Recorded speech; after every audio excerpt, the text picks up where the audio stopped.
Everybody, welcome to Racing Dudes Live here on Saturday, April 15th. We are just a few moments away from Keeneland's first stakes of the day. Guys, I cannot tell you how excited I am to have you here. Jared Welch, Aaron Huffman, Mike Somich, of course, Magic with you as well. And Mike, I'll throw it to you. I know you're super excited about how today's been going. Tell me about it. Oh, you were throwing someone else? I don't know. I'm not sure super excited quite defines it. I'm enjoying running second today. It's been a lot of fun. Love racking up those places that you never bet. The only thing that makes running second all day better is whenever you run second to Barber Road. Yeah, well, that's, he wins so often. What more could you expect? I had to start shout out to our friend Shotty, the president of the Barber Road fan club for well over a year now, and she's running out of things to sacrifice to get that Barber Road win, but finally got it today. Of course, it hurt a lot of us that were playing Principe d'Oro in that race, but listen, if Principe d'Oro couldn't win, I guess why not let it be Barber Road? It's just that kind of a day. Aaron, we're looking right now at the Giants Causeway Stakes. You want to talk about some more stuff from earlier, or you want to just keep looking ahead and go to where the stronger opinions are? You just lead me where to go, Magic. Put that quarter in the jukebox. I'll do whatever you want me to do. What would you like? Let's go to the Giants Causeway here. Ouvra, the 4-horse, right now she's your 7-2 favorite. What do you think about her chances here, and are you surprised that she's the favorite right now? Surprised she's the favorite for sure, but I do think she's got a shot. I liked Twilight Gleaming a little bit today, but I do think Ouvra, or however you want to say that horse's name, is solid. I think getting a little bit too much money. I really like Star Divine. I put Star Divine in second as well. That horse is 5-1. Another one, I don't know, maybe taking too much money. But look, I don't think people really know who to bet here, and I think that's why you're seeing this board completely wide open. Jared, it's 7-2 kind of co-favoritism right now with Twilight Gleaming, the 10 horse in here. And I know you were thinking she might be able to get second, but you're a little bit higher on the 12 horse Star Divine. Talk about her. Yeah, I really like 12. I almost put a win bet on her, which I pretty much did. I'm playing a couple different exactas with her singled on top. But you go back and you look at the way this horse has been running. We hadn't seen her since November. She took some break. But that last race at Aqueduct was really impressive with Jose Ortiz. Jose was winning races today. The brother's not. So it's nice to have Jose on. But, you look back at that Franklin, which was at Keeneland, 5.5 furlongs, like we're going to see today. Got third to Caravel. I did a nice third at that. I thought, really didn't have a lot of room. You watch that replay. I feel like she had a lot of trouble in the stretch. Finally got out, was flying late. So, anytime you get narrowly beat by Caravel, we saw what Caravel did back last week. I think that's a nice sign. So I expect her to come running late and, take a shot. I love that 5-1. I take that all day. Mike, I know that we got bounced out from the late pick 5 because of that first race. None of us were respecting Barber Road. How are you going to play this race? Are you still thinking pretty short? I know you like the 3 outside horses and then the other ward.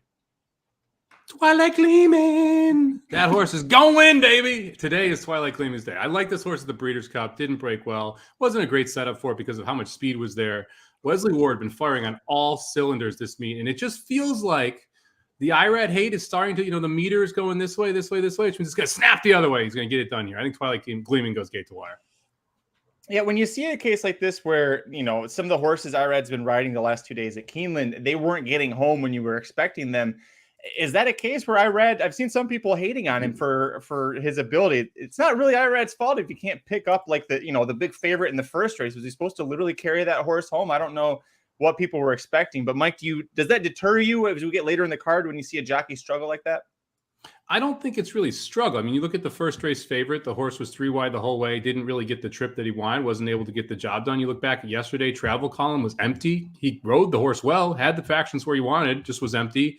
4 last time, Principe de Oro doesn't break as sharply as you'd like, still makes the lead, still controls the pace, runs a big race, just doesn't win. So I think it's more of the race luck versus the riding. Like this isn't Rosario riding a horse up another horse's butt when there's no reason to be in trouble. Like this is a decent rides that just aren't working out right now. So I don't, with Irad, I'm not worried about it. With Rosario, I would start to get concerned because you see it 3 or 4 times in a day and you're like, well, what's he thinking? Irad's still putting the horse in the right spot. The horse isn't just isn't running. Yeah, it's not. I'm with you on that one. It's not something that I would really take away, especially our stronger opinions for the day. They're at the back of this card anyway, so nothing we're too worried about. All right, guys, there's plenty of places to be had here, and lots of prices coming through the last couple of days at Keeneland. So, Jared, I'll throw to you first. I know that you like the 12 Star Divine on top. You had a few different exactas that you were giving out in the betting Bible. Which one are you most confident about? Oh man. I played the biggest one I played was with Twilight Gleaming. And, I think it comes to Mike's point. She's dangerous, right? She certainly I could be pissed and you could be a 10-12. I played it the other way around. I do think she's going to run a good race and I'm hoping the 12 can catch her late. But yeah, the 10 for me, I did have Amy C. She scratched out of the race. I thought the 1 was a little bit interesting. Big price there as far as where the exact is going to pay. DeTore riding there for Kelly Breen, and then I like the 4. A little surprised this horse is getting bet as hard as she is, but I do think a little bit similar strategy to the 10 in terms of maybe close to the front, holds on, gets nailed at the wire by my 12. That's the hope. Nailed at the wire is kind of the way things have gone for a lot of us. It won't happen. I will get nailed at the wire. It'll happen the other way, but still, that's the hope. Aaron, I know for you in the betting Bible, this was a pass for you. You didn't have a super strong opinion, but if you were to play an exacta, where would you go here? Yeah, I'm with Jared and Somich. I really like the 10 and the 12. So that's definitely the 2 that I'm looking at pretty hard here to play an exacta if you're going to do it. I'm with Jared. I think this 12 is going to run big. And the 10, look, when the 10 runs its best race, it's going to be really tough in the spot. So I think those are the 2. But look, a lot of ways you can go here. If you want to try to go the other Wesley Ward, that angle's worked at this meet. The 4 also can win, but I feel like at that price, I'd probably stay away playing the exacta. 12-10 paying 21-1. 10-12 paying 18-1. Yeah. So you're getting right there in that 20-1 range on either way that goes. And the way the race should unfold, I kind of like that strategy. I personally don't like to box exactas too often, but I'm pressing my opinion more. But still, I think if those 2 are the most likely for me, top 2 finishers, that's the way I bet it anyways. Mike, give me an exacta here for you. Twilight Gleaming is going to win. Who's coming in second? I like the 11 and the 12. I think Little Jewel and Star Divine are the other 2 that make a ton of sense in here. I agree with Jared. I think Star Divine has run well. I get a little concerned with these outside posts when you're not on the lead at Keeneland. It's tough to be able to close from those outside posts in these turf sprints. If you can make the lead, it's a lot easier because you're able to cut the corner. But being wide on that turn and then able to make up the ground at Keeneland is not something that's easy to do. If you're looking for a price, I mean, to me, you're sitting here and you're looking at a horse like the 1 horse Trained to Artemis, who was $1.40 favorite over Little Jewel last time they faced in the Captiva Island at Gulfstream Park. That day, Trained to Artemis went to the front. I like the race 2 back where Trained to Artemis was able to come from off the pace. Would need to step up here. The buyers don't fit, but Trained to Artemis has been one of those horses that have been running against very good horses, and now you're getting a nice price at 11-1. I think that horse makes sense, especially if you're with me and you like the 11 a little bit here too, and you're getting a significantly better price, 12-1 versus 6-1 right now on the 1 versus the 11. Yeah, I was 12, 10, 11 was how I saw this one, and I really like the 11 Little Jewel. I'm glad you brought her up. That has won 2 straight, going 5 furlongs at Gulfstream Park on the turf. Was really at 3/4 a length away from making it 3 straight, and the horse that beat her that day was the next out winner. She looks like she's going to have every chance to try and keep rallying, but she'll have to do it from an outside post after being on the inside for those 2 wins. But she is on the improved Liam's Map, a horse that was, of course, a better as an older, because I don't think we saw him at 3. But you have got a good horse there, a good sire in Liam's Map. Let's go to the middle here, because there's a lot of big double-digit numbers there in posts 6 through 9. Aaron, I'll go to you first.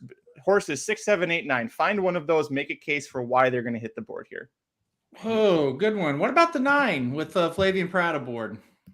I mean, is that all the case we need after yesterday? That kind of a longer price when we were live the last time, coming in and winning and setting a course record. So how about the 9 with Flavian Pratt?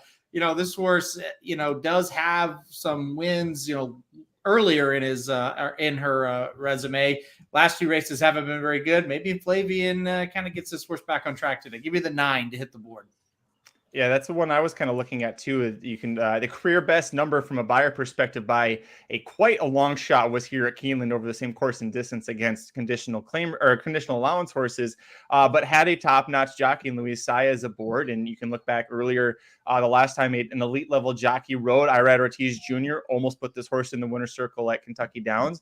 Now you're getting Flavian Pratt second off the layoff, second at 5. Mike, for you, is this from the same question, 6 through 9? Is this the horse that you would go with? Nah, check him out. Use a 7, opening buzz. Jonathan Wong got home at a monster price last time. Go back to the turf sprint at Del Mar, going 5 furlongs, ran very well. Then came to Keeneland, was the favorite going 5.5 here. Couldn't get the job done, but has looked good at Turf Paradise, or at Turfway Park, I'm sorry. In the races since then, I think the 7 is the long shot you want to be using here. Jared, is he wrong or are we right? Where are we at? Somich is right. Yep, that's the horse. After that race yesterday, and I was watching it on, I don't know if you guys were, I know you guys were on the live, but I was watching it on the TVG, and they were they interviewed Wong before. It was the most downplay bullshit of all. He's basically he was just well, the race didn't feel at Turfway, so we just decided to run here. She probably won't like the dirt, but just trying to get her out so she doesn't have much kickback. And then she's then she wins. Well, it was just so funny watching. At the time, you're why are they interviewing Wong? This horse is a huge price. Well, that's why. So, yeah, I think 13 to 1 on this horse. I'm with Somich. Yeah, I heard about that after the fact that he was that was the quote from Jonathan Wong. It's well, yeah, we weren't sure. It's well, then you see that and you're what happened? It could have been a case that there were not many good horses in there. The ones we thought were good completely fell apart. We got a special guest here. We'll bring him in, Dr. Tang. Doc, I know that you're a big part of the tournament play here. We're talking about long shots between horses 6 through 9. You can throw in Perry Oos on the 2 as well if you want. They're also about halfway into the turn, match. Yeah, I'd say they're also oh, shit, my bad. I can give you a couple long shots if you want. Totally wasn't. Nope, I was still dicking around. Thank you for letting me know. Here comes Star Divine's on her heels. We gonna go here? We gonna go get this 9? 10, 12. We gonna go get this 9? We gonna go right out by? Yeah, she gone. Twilight gleaming. Gleaming. 10. 10. Here comes the 3. Here comes the 11. Oh, here comes the 8. The 8. Yeah, 8's going to get there. 10, 8. 85 to 1 on Kiroban Dorada for Paulo Lobo. The winner. Wow. Doc, give me a high 5. Bam. I shoved the 10. Oh, you shoved the 10 all in? Yeah. Well, 5 to 2 will be just fine. Man, she ran great. That race. That was 5 to 2 looks like a gift after that race. Yep. That race was the way it played out. And I loved where the 12 was. 12 just didn't have any kick, but I thought the way that race unfolded was exactly like I was hoping for. Yep. Just didn't run on. She was one of those horses that we thought was a superstar last year. And the Breeders' Cup was not great for her, but the talent has always been there. She is one of the best turf sprinters in the world. And it's just one of those situations where you weren't sure, were you going to get that effort at Saratoga, like you mentioned, Aaron, or were you going to get the Breeders' Cup effort? We got the Saratoga effort, and she made it look easy. Yep, absolutely. She was awesome in that race. And Love Reigns was another one that kind of fit what we talked about yesterday and what you just said. And That was another big performance. So these Wesley Ward sprinters came over here and they were ready to fire. Man, that was a big race for her. Never in doubt. Turned for home. And like I said, just got to catch that 9. And Flavian tried to get brave with the 9 and try to take that horse gate to wire again, but not going to happen when you got those horses bearing down on you like that today. Robert put her right in the winner's circle too, right before they broke. Said Irad's terrible at Keeneland, and we just talked about that. Don't say that. No, it's a lot of times these jockeys think about it too, like this. He's an IRA guy and he's a Gulfstream guy, and now he shows up at Keeneland because they're just kind of in between, and you don't have your normal day after day, mounts from trainers that you're having to ride a lot for Pletcher, and he hasn't done just great. He's done okay, but you can't get down on a jockey. It's very, very rarely, and Rosario is a case where he was just riding badly. But the trainers and the horses, that's the big part of this thing. And the jockeys just get on him and hope to keep him out of trouble, basically. On top of that, at Keeneland, you get such a small sample size, and it's a boutique meet. It's kind of like Kentucky Downs in the sense that you've only got a few races, and everybody is a lot of people just kind of point straight to that. And so you have Apollo Lobo that pops with an 87 to 1 horse that gets second in that race. It's just they're targeting this, and it's an extremely competitive, extremely tough meet for them to try and keep up that win percentage. They're not they're not riding against the Davises of New York and the 1.5 million bug jockeys up there that don't do anything once they lose their bug allowance. It's like he's actually facing, Flavien Prat-Louis Saez, all of these top jockeys in this spot. So, all right. Any final thoughts on this race? I know we like Twilight Gleaming out of there. It was a great effort there. Anything that you guys saw that you want to talk about from here? Are we ready to talk about the big one? Well, you might want to watch the first of the race again. I'll catch it on the replay. I was like, dude, stop talking. They're halfway done with the 5.5 furlong sprint. They're halfway done with the race. It was funny because you're like, Doc, throw us some long shots. And he's like, they're on the turn. The 9 made the front. You bitch when I'm on the show. You bitch when I'm not on the show. Bitch. We're consistent. All right. That's true. Let's see. How much time do we have? We got about 10 minutes over to Oaklawn. Do you guys want to talk about the Count Fleet Sprint? Sure. I don't think we're running the Count Fleet Sprint right now, but we could. Isn't that the next one up? Hang on. It's only 3 races away. You're getting close though. He's getting. We got a while to talk about the long shot. Oh, it's if you want. We're on race 7 at Oaklawn. It's just... Have you started drinking? I really need to. Maybe you should. I really need to. Now, Necker Island's running if you want to talk about him, Magic. Necker Island. 10-8, 12-3. Your top 4 there, that race. 87 to 1. That's going to be a nice little exacta. Yeah, that pumps up the payouts. Did you have that one, Doc? No, I didn't. I did not have the 8. Sorry. How about those I didn't even have that mid race.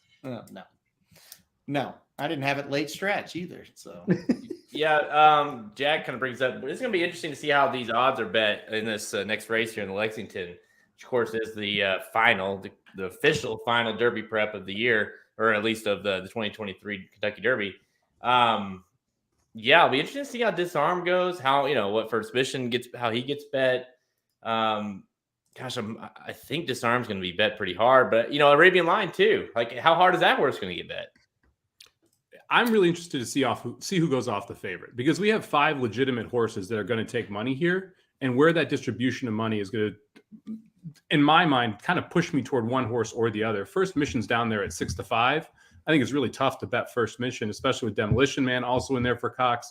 And the 6th horse, can't remember the name, and Magic hasn't pulled it up yet, so I'm not sure who it is. But that one ran really well last time out at Louisiana Downs. Disarm ran really well at Louisiana Downs last time, made up some ground, couldn't quite get to Kings Barnes, who's now your 2nd to 3rd choice here in the Derby. So it's going to be interesting to see where the money comes from here. Disarm's going to win. Arabian Lion. We're waiting for the first. We're waiting for the first word. Doc, you've walked into a mess today. I tell you, Doc. We need you to right the ship for us, okay? Yeah. And he's not. He's good. So that's we're off to a great start here today, boys and girls. Doc just left. He's gone. Where'd you go? He didn't like our 80s hairband singing. He said goodbye. All right. Doc By the way, I so think- happened that I'm I'm about out. to have a tornado out of my house, by the way. Just FYI. Oh, dude. Yeah, here too. It's crazy outside. It's sunny and 85 here. Maybe my house will get blown away. All right, let's see. Disarm 2-1. First mission 5-2. Really? So Disarmed an early favorite here on the odds board then. Yes. Arabian Lion 6-1. I am really interested to see what Arabian Lion does here. I think he's going to be awful, but the fact that Baffert ships him out here to run in this race after just the train wreck of a race we saw last time at Santa Anita makes you wonder what we're going to actually get from Arabian Lion here, breaking out of the 11 post or 10 post with the 4 up. Yeah, I mean, obviously, it's one of those things. Like if Arabian Lion was, showed up here after all what we've seen with Yak Teen, you'd be like, this horse is like 20-1. You don't give a shit. Forget about it. And the fact that Baffert shows up, has the horse. And last time we saw this horse at, by the way, Keeneland, we were there and we watched this horse. He did lose, but he ran huge, right? And obviously, was good enough to be drafted by somebody in this league in the first round. And, obviously he's been awful, but anytime Baffert has a horse like this who looked as good as he did, you mentioned it earlier, Somich, with on the front end, like you just kind of have this fear that like, is he going to go out there and like wire this thing? That's the worry, right? He's fast enough to get the lead, and you would expect with breaking from the 10 post, being all the way on the outside, you kind of have to go if you're Arabian Lion. So the early pace is going to be interesting here because First Mission wants to be more forwardly placed. I mean, obviously Disarm coming from off of it. Empire Strikes Back probably wants to be more forwardly, or Strikes First probably wants to be more forwardly placed as well. So the early pace is going to be an interesting key to this race. Yeah, I played him in the pick 5 that's completely bombed. So from that first race, and I liked him a lot in that spot. So that means he's probably going to lose. However, Aaron did promise he's going to fall over out of his chair if the horse wins. So I do want to see him win, just because I want to see that happen. Aaron, maybe you should start drinking pretty heavily, so it makes it a lot easier for you to just kind of fall over. Hey, don't tell me what to do.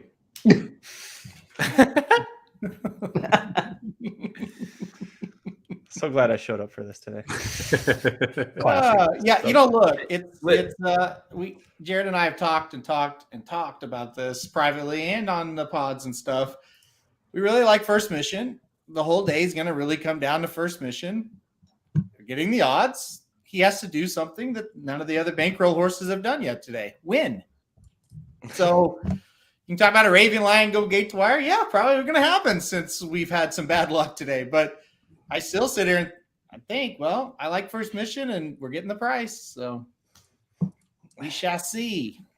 I know. I mean, after the way this day's going, it's hard to have confidence, but man, I've been following this horse for a long time. All this, like the things I've heard from the camp are that this is like, out of all the Brad Cox horses, this is the Brad Cox horse. I had $1 for every time I heard that during this Kentucky down stretch. Well, hey, eventually you got to be right? Yeah. I mean, one of them has to be the right horse. One of them, maybe they're not. Maybe none of them are. I think the pace setup is nice for him as well. I like him to kind of sit off of it. He's got enough.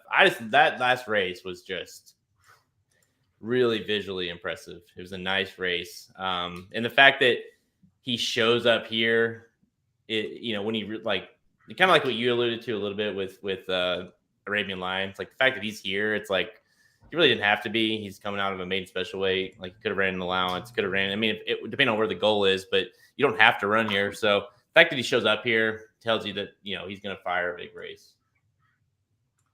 What odds do you think we end up getting on him, like overall? Because I know we're all very high on him, but we can't be the only ones. It's not like we're the only ones Brad Cox talks to. So what, Aaron, realistically, what do you think he goes off as? Honestly, other than people on the show, I haven't heard anybody pick him today. So I think you're going to get about where he's at. None of the TVG people, none of the Keeneland people. I mean, nobody. So I don't know. If you look at the pick threes, First Mission is the favorite, $30 to the 5. The 6 is the second choice at $45. I'm sorry, the 11 is the second choice at $40. Okay. The 6 is the third choice at $44. Then the 3 at $72. 2-1-ish. probably.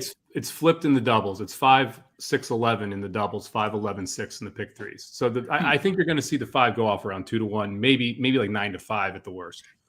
Okay, Doc, who do you like in this race? Well, I think it comes under to the 2 Coxes. I like the 3 and the 5. I mean, I can't. The 11 has just run horribly the past. I mean, if he wins, then egg on my face. But I like the 3 and the 5 here. No. I'm with you. I don't know if that's good or bad for you, but I'm with you. Anyone concerned that Disarm is running into a bad track today? Like we saw last time, obviously having the situation in Louisiana where Kings Barnes runs the slowest 3/4 in a Derby prep in the last 2 years. He tries to chase that pace, and now you have a track that's clearly favoring horses that are forwardly placed. Right. Could that be a problem for Disarm? Yeah, short stretch as well could be a little bit of a problem. I mean, if he is a really good horse, it shouldn't be, right? But I am clearly on the fence with him. Like, I thought he was pretty good. I think he ran okay. I don't know if he's like great. He might just be pretty good, and I think this will be a good proving ground because, like you said, if he does kind of come from off of it, close, win on a short stretch, well, maybe he is really good. I could see it going either way, but yeah, I don't think it's the ideal setup for him today. But I don't think it's impossible either. If he's good enough, he can do it. You also wonder, I wonder anyways, like he's the only horse of the group of the field that can legitimately get into the Kentucky Derby from here, right? And so you kind of wonder, like, how geared up is he going to be? Asmussen knows he doesn't need to win. He just needs to finish top 3 to get him in. The big one is the race in 3 weeks. So it's like, is he going to be cranked up?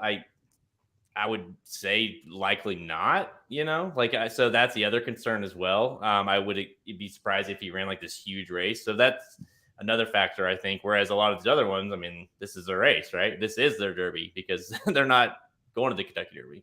Yep. I agree. I don't think you can empty the tank today. That's for sure. But you're in a weird spot, right? Because you got to win. You got to finish first or second. Well, you might be able to finish third and be in, but you got to run well enough to get up there and hit the board. I think second would make sense, but to get second, you're still going to have to run a decent race here today. This is not an easy field, and that's kind of been where I've been nervous about this race for a few days because I do really like First Mission. I think you're getting a good enough price to really try to take advantage, but this is not an easy group. I mean, the 8 is a horse that looked pretty good last time as well. We've talked about the other Cox. We've talked about Disarm. Empire Strikes Fast for Bill Mott with Frankie aboard. The horse looked good last time out too at Gulfstream Somich. So I worry about that one as well. Yeah, the one thing with that horse is you didn't have Alvarado up. It was Vasquez that rode for the debut, and the horse won at 24-1. So it seems like Mott was surprised how well that horse run. However, you end up here, which is a positive, obviously, because Mott not usually that aggressive, not really going for the Derby here. So just trying to jump up and, big time N1X essentially purse for him here if you're skipping that condition. If you do win this one, real quick, want to mention another Mott filly that won today in the 6th. Yeah, Scalia, she was phenomenal. That was a bad trip, first time starter who came from off the pace and absolutely blew the doors off the 10. I thought that was a very, very impressive performance for an exceptionally well-bred horse. Too. She could be a star in the making here. Tap it. So I'm looking. How do you say the name? Is it Scylla? Scylla. Oh. Scylla. I'm looking at the doubles here because I have a double in the double. I opted instead of playing a win bet on First Mission, I opted to play a double into the 2 big fillies in the next in Italian and with the Moonlight. 2 is paying 6, which is lower than I thought. 5's paying 8. No, down to 7 now. $6 and $7 for the double. It kind of gives you an indication of how those horses are going to be bet in the next race. Obviously, I kind of thought it'd be like 8 to 10-1 on With the Moonlight. I did too. Yeah. I thought in Italian would get pounded pretty hard. I mean, I think everybody that knows how to read a form looks at it and says, well, we do have Lone Speed here for a horse that's world class as well. Let's not take that away from her either. She's a world class runner. And so I think people are going to bet that horse pretty hard. But yeah, Jared, the scratches I think hurt your prices a little bit as well. Speak of the Devil, I think was a horse that probably would have took some double money, and now it's just like, well, we got to do that one, or we got to do the one that ran in the Pegasus as kind of that second or third choice in that. So that's she. What is she? What number is she? Is she the 3? Queen is she's the 3. Queen is a 3. Yeah, that's paying well. That's paying $33. Oh wow. Yeah, if you'd like anyone but the 2 or the 5, you're getting paid there. It's hard to like anyone but the 2 or the 5, but if you do, the prices are solid. Yeah, it's that's pretty surprising me. It's that high. Yeah, you go from 5 and 8. Now it's 5 and 8 for those two to 33, and then the 9 is 26. Yeah. Wow. Well, taking a flyer on your Pegasus horse may not have been the worst thing there, Jared. Damn, that's a good payout. Of course, it's got to come in, or it doesn't matter. But yeah, the way I looked at we'll talk about it obviously, but the way I looked at that one was like, it seems. Well, it's been that kind of day, so who knows? But it seems cut and dry where Italian's going to be on the lead, and the only horse I feel like is going to be able to catch her is With the Moonlight. So it seemed easy enough for me. But I'm sure my horse Queen Goddess, who I did by the way pick to win the Pegasus, will win today and screw me out of the double. Well, that's the spirit. Woo! Yeah. We're having fun. How about the? We are. What about the 9 horse Prairie Hawk? Dustin's asking about. Comes out of the Tampa Bay series, which, by the way, Tampa to Keeneland. Who knew that this was such a strong angle to play at the Keeneland meet? But Prairie Hawk won 2 straight. His first 2 route races, both at Tampa on the dirt. Terrible break in the Sam F. Davis. Didn't have any chance and ran an okay 4th to Tappet Trice in the Tampa Bay Derby. You also saw Lord Miles come out of that and win the Wood Memorial. Is anybody concerned about Prairie Hawk in here at all, or think that he's got a chance to upset? It's another son of Curlin, and it's Saffy shipping. I mean, not for me, but that probably means good news if you guys are playing. Where my day's going, so he's not for me. I'm interested in the trip Prairie Hawk needs to get to win. The more you look at this, I mean, Prairie Hawk, Larry Curley and Mo, probably not horses that are there at the end, but they're going to be there at the start. And when you have the 11 who we all think is going to go in Arabian Lion, it sets up that the 9 and the 10 have to really send. And if they really send and Arabian Lion goes, it's going to be hard for any of the 3 of them to be able to hold off whoever is getting first jump or deep closers in this spot. So because you have that 3 outside speed there, it makes me really reluctant to pick any of them. I like Dennington underneath. I'll call some Dennington love on here. I don't love to win. By the way, take a guess.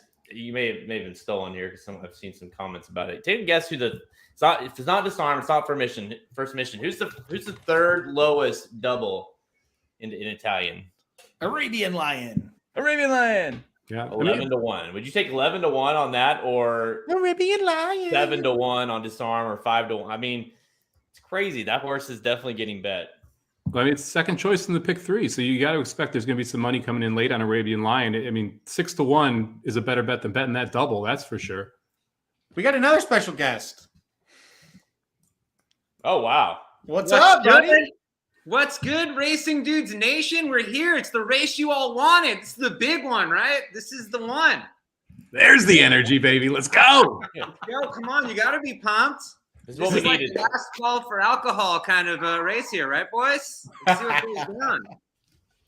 Who do you like here, Ryan? First mission. First mission's my boy. I'm picking first mission here.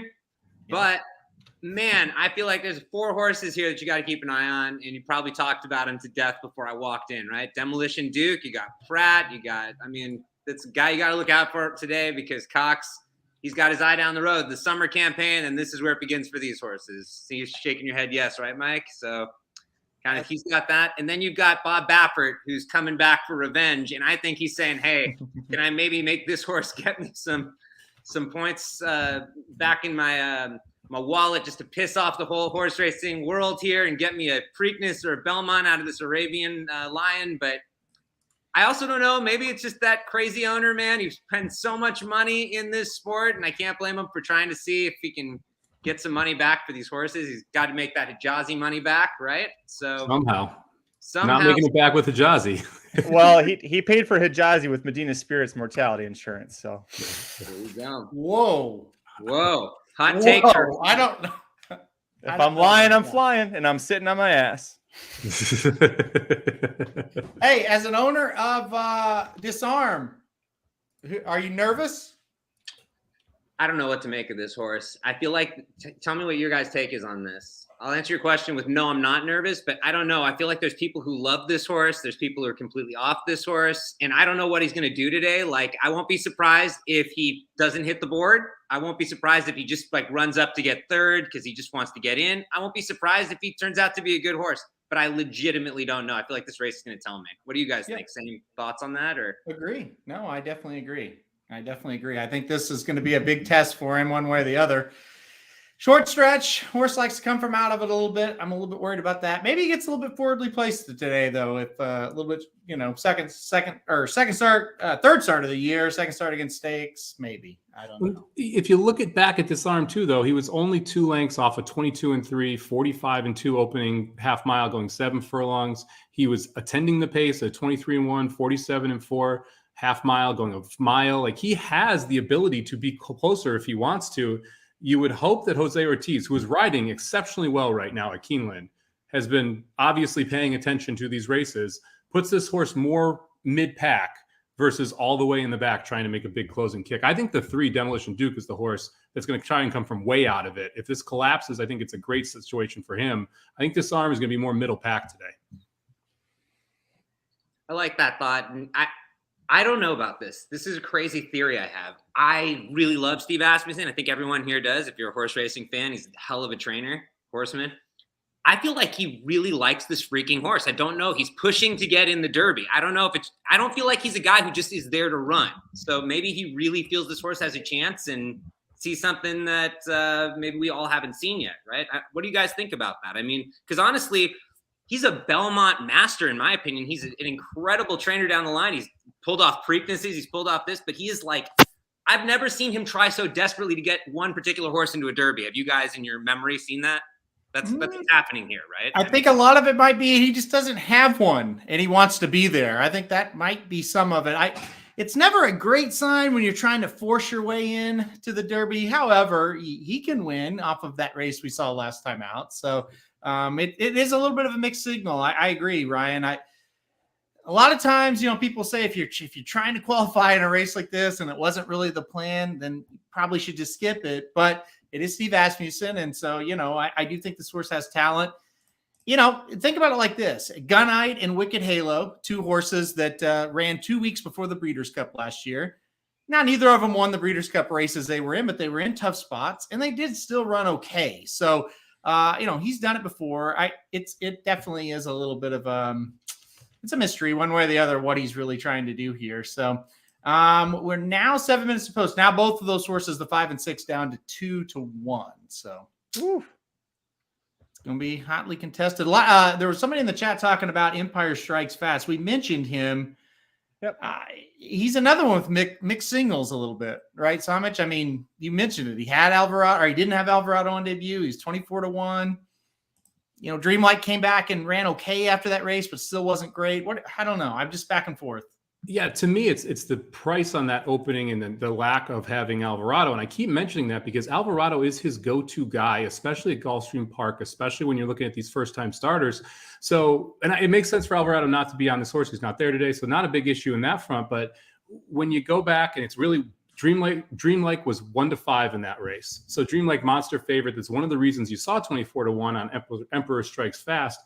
But rarely do you see a horse at that price for Mott turn out to be that horse in the next race that's a monster as well. And the fact that it was Vasquez and not Alvarado also tells me that Mott, I don't think, was as high on this horse going into that race as you might have expected. So it was a little bit of a surprise there. To me, the big issue here is the price at 9-2. I'm not sure if I can back this horse at 9-2 after a 24-1 maiden score when the waters are a lot deeper. I mean, if Dreamlike was in this field, Dreamlike's not 9-2, right? And so to me, it's the price here that I have the biggest issue with. I think the horse has talent. I think the horse could win, but the 9-2 price just isn't for me. I'm really thankful we've got 6 people that we can turn to because there's hail going on at Jared's house. Doc Tang's got patients calling him. Boy, Ryan, you've been a gift to us today. What's up, Colin? Good to see you, buddy. Let me address what Mike said. I like what you were talking about there, Mike. And I know we're getting close, and there's people out here that are like probably viewing this race just crazy right now. Like, how do I make some money? And I just want a quick opinion, like for that degenerate there that's trying to make that lunch money. If you had to throw a dart, you're like down to your last $2. Would you take a shot in here with anyone we haven't mentioned that, you know, who's like that one horse where you're like, fuck it, I got to throw $2 on and hope for? Who's that craziest one here on the board? I think there's only 4 horses that can win. I think it's the 3, the 5, the 6, or the 8. I think that's the list. If you're gonna go, the biggest price there is the 3 at 6 to 1. So if you want to try and turn your 2 into 14, head to that 3-horse Demolition Duke. But those are the 4 horses I think that have a shot to win. I think horses like Dennington have a shot underneath, and that, you know, that's a bigger price there at 27 to 1. I wouldn't be shocked if he runs up for 3rd in the try, something like that. Especially if this race does end up collapsing, which we've seen the Lexington do before. I think what was McPeak 2 years ago, 3 years ago, won this at 17 to 1 with a total collapse horse in the mud. So I wouldn't be shocked if it was Dennington that ran up there at a price. But for me, I feel like this is the public has this pretty right now. I think Arabian Lion's the one who I think is getting overbet and just isn't for me, especially after that last effort at Santa Anita. But if I was down to I think the 5 is your best shot at winning your first mission, but I think the best price for win ratio here is Demolition Duke at the 3. Love that. No, I love that. Jesus. I mean, because here's the thing that I feel like a lot of people, let me ask you guys this whole year, this whole Derby trail has been so unformful, right? Like we've seen it and we're like, really, this race actually feels pretty formful, right? So are we all just kind of being crazy to suddenly think form is going to start paying off because it did the last few preps? Do you know what I mean? Will you be surprised if something wild happens here at all, guys, or no? No. Not too surprised. Okay. I'd be pretty surprised if the winner isn't the 3, 5, 6, or 8. I really think that's the class of this field, and for different reasons for each of them. But you know, like you said, this has been a pretty crazy stretch here. We've even had some wild results at Keeneland, so you never really know. But to me, this should be a formful race. We'll see if it actually is. I would say, I just want to jump in with what you made me think of, Mike, too. I think a lot of the reason this has been a crazy freaking year, too, is a lot of the best horses just did not make the Derby season. And some of these ones in this field, like First Mission, looks like a really good horse who would have been a consistent runner from what we're seeing. So backing up your point, I guess you're right. That's not the angle you want to take here. So sorry, you just made me think of that, too, man. Good points. Magic, were you watching the Tessio? Yeah, I was freaking out over here because that 7 went from the rail to 6 wide in like the final 5 jumps and somehow won. Yeah, I saw you going crazy. I was like, it's got to be the Tessio. Wow. Is that a Preakness horse, Magic? He's gonna be in the Preakness. I wouldn't touch any of those horses with Ryan's money. My goodness. But it's another Tampa horse. Suge got this horse at Tampa, right? And he comes out and he wins the Tessio Laurel. These Tampa horses are something. Nope. Doc, are you back? Here, we'll put Doc. Doc's back. Sorry, it's been a crazy day. The hospitals are blowing up for no reason. It's not good. Not good. And then my daughter is just screaming at me for no reason right now. I don't know. Everybody's screaming at me. The patients. Well, sure. The daughter. Hey, the wife. You should get into professional touting and horse racing. You can get a lot more screaming that way too. All right, we are loading in the gate. Let's rip it. Let's top watch. to bottom, Let's top go. 3 in order. Aaron, who you got? Go. All right, let's see it. I've got 5, 3, and 6. Give me First Mission, the 5 over the 6 Disarm over the 3 Demolition Duke. Jared. 5 1 over second. 11. Ryan. 5-11-3 for Magic. Sorry. Ryan's muted. You're pulling a Magic. 5-6-3. Doc. 3, 5, 6. 3, 5, 6. A lot of 3s and 5s and 6s there. We'll see how this ends up. I'm really interested to see what the pace is going to be. Late money there coming in Arabian Lion down to 5 to 1. Your favorite is going to be the 5 Disarmed, 9 to 5. And we're on. You set that up just like you're on TVG. Well, you know. Mike's been hosting shows since about 7 a.m. local time. Yeah. All right, there you go. Arabian Lion gets to the lead with First Mission right there on the rail, just in second. Who's that running up Prairie Hawk. Prairie Hawk. Prairie right Hawk. on. Yep. Prairie Hawk Going for says, "I want the lead no matter what." So these horses are. Wow, that wasn't super fast there. No, They're that not- wasn't that quick. That was a 24 and 4. good They're not job. cooking. That was a good job by that terrible jockey Irad Ortiz Jr. to get out front without having to use too much horse there with Arabian Lion. Yeah. Yep. See, if you're against the 11, this is scary. You got to Yeah. like where the 5's at, right, Aaron? I know you were big on him here. Yeah. He's gonna be in good position if he's good spot. enough. Disarm and Demolition Duke both closer to the pace here. They're both sitting about 3 or 4 lengths off mid-pack there. Demolition Duke. Disarm being between horses might hurt him, though. Yeah. There's really Yeah. no excuse for any of the good horses. They just have to be No. the horse. Look at Arabian Lion go. Oh boy. Hey, boy. 5's going after him. Yeah. He likes to quit. I mean, Cox knows how to beat this horse at Keeneland, right? I don't know if you're beating them today. Nope. He's in hand. Unbelievable. Unless he comes Disarm back. in Wait for third. it. Demolition Duke on the rail. Come on. Come on. Quit, Come on, you. 5. Quit, Quit 11. Quit. 11. Quit 11. Quit 11. Quit. Come on, it's 5. Get up. Get up Get up 5. there. Get up. Yes. Get up 5. Go. Go. Get up 5. Yeah. Nice Get up job, 5. Gary. Down. Get up. Thank God. Yeah. Oh, my goodness. Go. I like it's over. It's not over. Now it's over. The Now 5 it's horse over. first mission gets the job done over a game Arabian Lion there. I think Arabian Lion ran better than most of us, if not all of us, were expecting there. Although, Jared, you did say 11-5, didn't you? I said 5-11 straight. 5-11. There you go. There you go. I said 5-11-3. Did the 3 get third? It was between the 3 and the 6. The 6 isn't third there. Was that the 7 Dennington that's running up to? Dennington's ran a nice race there. Mm. I think Dennington got third. 5-11-6. No, the 6 did. So Disarm's in the Kentucky Arm. Derby. Look at that. That's how he's going to get in the Derby. That's how by he's gonna barely get in. getting third. Yep. And by the way, knocks out Jace's Road with that. Aw, that's okay. Golly, Someone will that decide. was, by the way, he was the better horse, but that was a hell of a ride by Saez.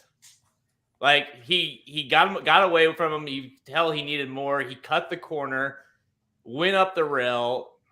I mean, yeah, the 11 I think quit a little bit because that's what he does, but that was impressive.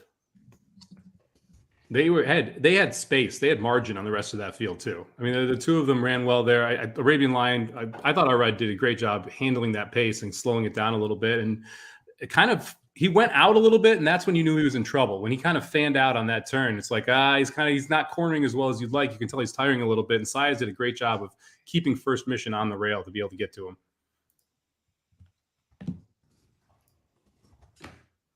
I'm pumped.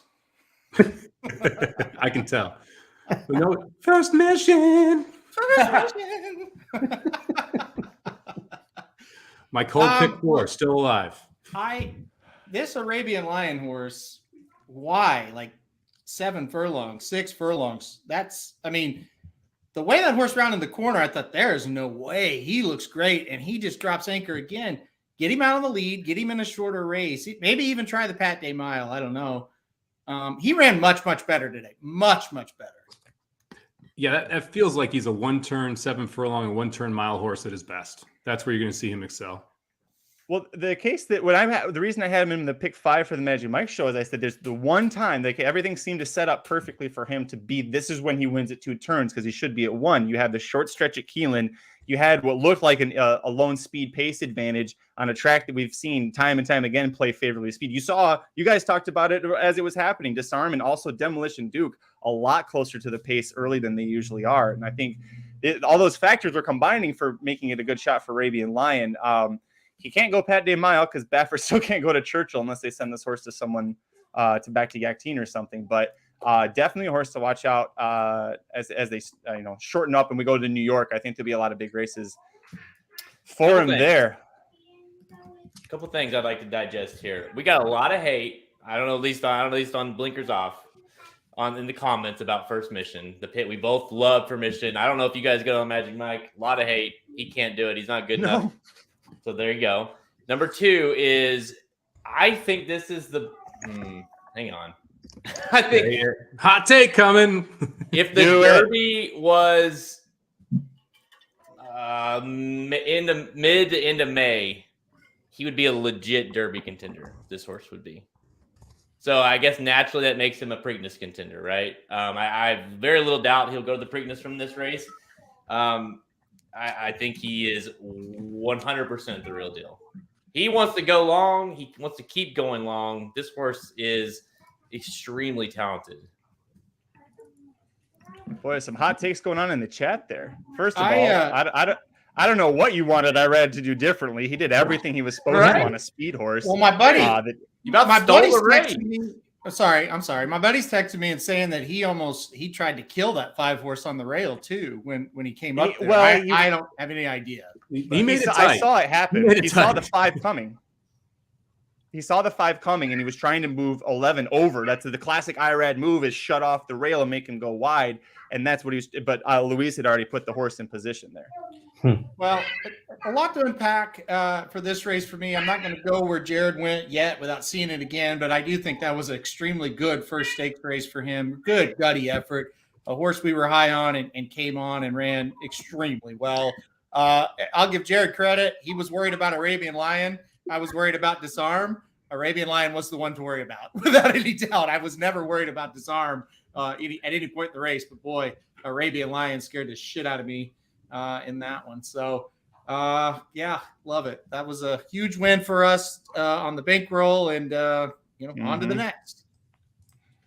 Well, good call for you. I'm still alive. I've got to get this double home, but yeah, I'm also very upset with myself. I don't know how long I've been texting Halterman about First Mission, but it's been a while, and I keep saying I'm going to claim this horse. I don't, and I was going to do it last week, and I didn't.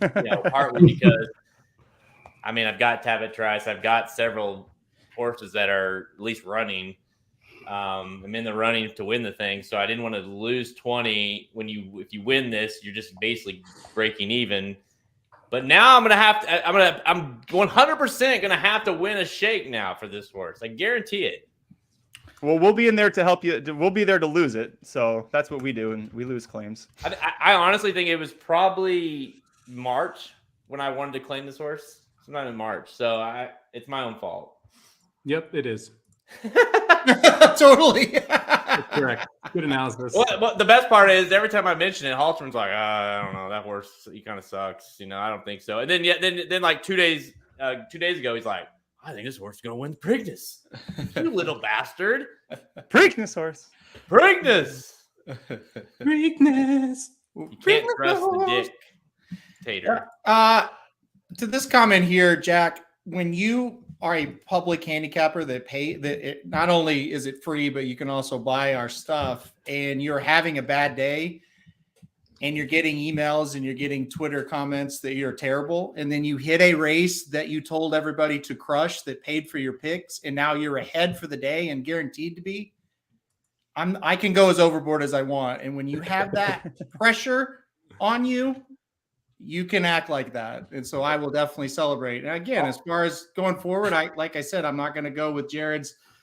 He's going to maybe win the Preakness, but I also have only seen the race once. So I'll have to see it again. I thought he was a good effort today. I think the horse gets better the longer he goes as well. I think Belmont would be very interesting for him as well. Yeah, I'm the one that says you can win the Preakness and you get shit. Hey, you're the one that said Derma Sotogate did that. You did that video, and people give me shit for it. It's like, I know, right? Well, I'm the one. I talk to shit, and then I let everyone else try to handle the shit later. So, yeah. No, listen, Jack. Like, what do you do? Should we not be excited? I don't know. That's a weird comment for me. And it's one of those things too. He didn't beat anything. It's like you say that now.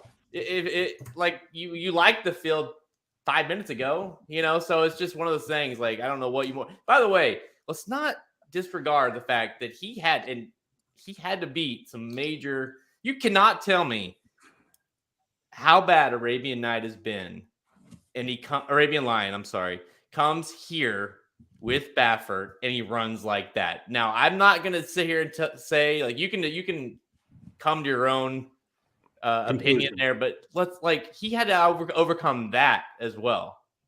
I think that's ultra impressive. Yeah, I agree. I was very worried, but again, he didn't. The first 2 times he dropped anchor, you knew he was dropping it, right? This time he waited until the last 16th, let's say, to drop it, and that was the thing. But once he stopped, he really, really stopped in a bad way. So Disarm makes it into the field. Yep. Any shot as a horse that can hit the board at the Derby? Yeah. Make the case. I think so. He's not. He's going to get bet, right? Because people are going to point to that Kingsbarns effort, and they're going to say he's the only horse who closed into that. Kingsbarns will be a shorter price. We're expecting one of the top 5 favorites for this. You've got to think Disarm, and it's Asmussen, and whoever he gets to ride that, whether it's Jose or it's Santana or whatever. By the way, I hope Jose doesn't stay on this horse for the Derby. Kingsbarns needs a rider. Jose, go over there. Don't do Disarm. It's amazing that horse doesn't have a rider. Ryan, what do you think of Disarm as an owner? Well, before I start, I just want to say this. I just watched the replay again, and this is actually a very tricky race for me to sort of break down because it actually reminds me of the Santa Anita Derby in the sense of like, what do you make of Mandarin Hero? Arabian Lion, like that really impressed the shit out of me. He ran his eyeballs out. So, one thing I'm getting at here is like First Mission, he had to, every time this damn horse has run, he's run a winning race, even though he has a loss on his record. You know what I mean, guys? Yep. I don't know how good Arabian Lion is. I don't know. Obviously, you're not thrilled with Disarm. I mean, that's just my first take. But maybe those 2 horses are better than First Mission I picked to win this. But maybe Arabian Lion's a better horse at that distance. I really don't know what to make of him, right? Like, he's not going to have to face those 2 horses in the Derby. And what if Arabian Lion comes back and he's like some monster miler or some shit because he's with Baffert suddenly? And First Mission I've always thought was a legit horse. So I'm not surprised he kicked his ass, Mm-hmm. And this honestly, First Mission would have a really good shot in this year's Derby, guys. That's just the bottom line. He really would. I think he would. Like, had he rounded into form at the right time, if you like Angel of Empire or Kingsbarns or any of them, you'd have to like this horse. I really think that, right? But to answer your question, you can't be like super excited about Disarm. I don't know if he's rounding him into form by like working him out in races. I don't know. He seemed like he had to work pretty darn hard to get third, right? I think you would have wanted him to have either an easy win or an easy third. I don't know that he got either of those. So what do you guys take? Like, I honestly don't know what to make of Disarmed right now. It's my thought. Like, what do you make of, what the hell do I do with that? It's not what you want to see. I need to watch it again. I need to watch it again. Honestly. Yeah. I didn't. He's certainly not your top pick. Like, no one watching this is like, that's the Derby winner. And I'm not knocking him if he goes on and does it in this crazy, weird field of Derby horses, but you can't have that confidence on that. But you also can't toss him out. It's like, it's somewhere between what Magic said and maybe a toss. Yeah, I think that's probably true. Yeah, I probably was a little hard saying he's got no shot to hit the board, but because he will get a better situation pace. He didn't have a pace today either. Like, it was against him again. That was a good point. So I wish I could give an answer. It's like sort of like asking, what do you think a practical move right after that Santa Anita Derby? And it's like, I think he's distance limited. What do I do with me? I feel like this is one of those races. You can tell me if I'm wrong, but where you've got to sit there and like look at it again and again, maybe, because obviously it's not a phenomenal effort, but I don't know what to make of him based on it at this very second. It's one of those things. I don't think they had him totally cranked up to try to win this race either. I really think they were just trying to get there and they got what they wanted. And they probably had to work their ass off for it. I wish I could make a hot take, but honestly, I don't know. Hey, Aaron, let me ask you this. Bishop's Bay was a horse that, had beaten both the 3 and the 5 previously at Fairgrounds, and Cox has had trouble keeping him healthy, but it seems like a horse that, unbeaten in 2 starts, has got a bright future. How good is Bishop's Bay with how well we saw First Mission do here? I think Bishop Bay is a really, really talented horse, but I also think he's got some growing up to do. He's been really, what's the word? I don't know what the word would be. He's just been odd. He's been awkward in the stretch. It's like he's waiting on a horse to come, and it's like, shit, he's getting beat today. And then they just they urge him, and he'll get about a half length ahead, and then here that other horse will come back right to him, So I think they've got some growing up to do with him. I've also heard they're going to keep him at 1 turn for now, Jared. I think you told me that. And you'd heard that. So yeah, they're going to keep him at 1 turn. I've heard a couple different things, but kind of feels like they're going to go under the radar with Bishop's Bay, which is I thought was weird. But Cox thinks he's one turn horse as of right now, and so that was another sign that made me love First Mission in this race because like he about beat Bishop's Bay going one turn, and the fact that he thinks that's his kind of wheelhouse versus First Mission wanting to go longer made me like him even more here. But yeah, I don't think Bishop's Bay is going to be a horse that's going to go like to the Travers, say. But I do think those are the two. Like I think those are two very good 3-year-olds. Bishop's Bay would eat Corona Bolt, by the way. I think with Bishop's Bay, if you go back and the thing that when I first got on First Mission was that race because man, he looked like he was going to win, and it's like when Bishop Bay saw him, he just kind of re-rallied on him a little bit, but boy, he really came back second time out and looked great. So, and like say Bishop Bay, same kind of thing with Demolition Duke. He just kind of was messing with him, so they got to work with him on that. But he's very good. He's very good. I saw a question here from Jack Woods wanting to know with the weird payouts at Keeneland. Kentucky took advantage of they passed the law to finally do penny breakage. So now instead of things being rounded down to the nearest dime, you're getting a much more accurate payout for what you should. And those little cents, when you bet 100 to win on a horse like that shit adds up. Instead of it being 310, we got 319 back on him. So that's a nice little thing to go with there. You guys ready to talk about the Jenny Wiley? I feel a lot more energy suddenly in this crowd. Yeah. Speaking of which, our boy Halterman here had profited $219. Thanks for the weird numbers there on that win bet. So now he's up $99. So guaranteed profit on the day now after not so hot of a start for both of us. I am alive to the $50 double into the 2 and the 5. Let's get it, boy. They're paying nicely too. You guys got to watch this head on. Irad tries to kill First Mission. He doesn't try and kill him. He tries to intimidate him, which is what Irad does. He loves doing that little zoop and just trying to make that horse stop on the rail and think about it. That was not. I mean, it's not nice, but yeah, it's very Irad-y. Anyway, go ahead. Where you guys want to go now? I'm sorry. Jenny Wiley, next up. We got a field scratched down to a field of 6. And no surprise here in Italian, the 7-5 morning line favorite, especially with the scratch of the other Chad Brown, Speak of the Devil, trading at 4-5 here. 5-2 on With the Moonlight, holding steady with her morning line odds. Those are the two horses that Jared's got the $50 doubles going into. As far as the payouts go, $5.37 for $1 in Italian, $9.62 to With the Moonlight. So considering what we just saw with First Mission, how much we liked him, I feel like those are going to be some pretty good payouts for us. Jared, obviously you want the better payout of the two.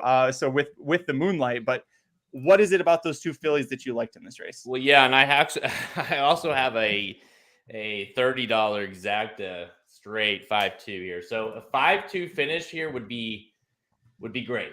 To say no. So I think the 2 is very clearly the best horse in the race, at least in terms of how this race should unfold. I mean, I don't think there's any doubt that this horse is going to be on the lead. That's what she does. And she ran so good, too good to lose in the Breeders' Cup last out. So yeah, deservingly favorite, but I just feel like if there is a horse that's going to run her down, it's With the Moonlight. Obviously we saw yesterday with Appleby bringing over Modern Games. Was way too far back, but part of you thinks there's no way he's bringing over these horses and both of them are losing, right? And so I think that, obviously if there is a horse that can run down the kind of loose speed, it is in Italian, it is With the Moonlight. So those two to me make a lot of sense. I mean, I'm not like reinventing the wheel there with that. Why are the saddle cloths different? I thought every grade 1 we had the same saddle cloths. We don't have that here. Good question. Thank you. Yeah, they usually are all the same at Keeneland, and then everyone bitches about it on Twitter, even though they know it's coming. Yeah, they're all blue, Aaron. No, they're not. No, they're the not. 9. I saw 2 go by that were blue. Well, the 9 is turquoise magic. Yeah. See, don't colorblind shame me. Oh yeah, the 5's green. You're right. Yeah, it's weird. This is damn it, Keeneland. We were just getting used to your screwy, stupid ways, and then you go normal. I don't understand it. Oh, wow. Yeah.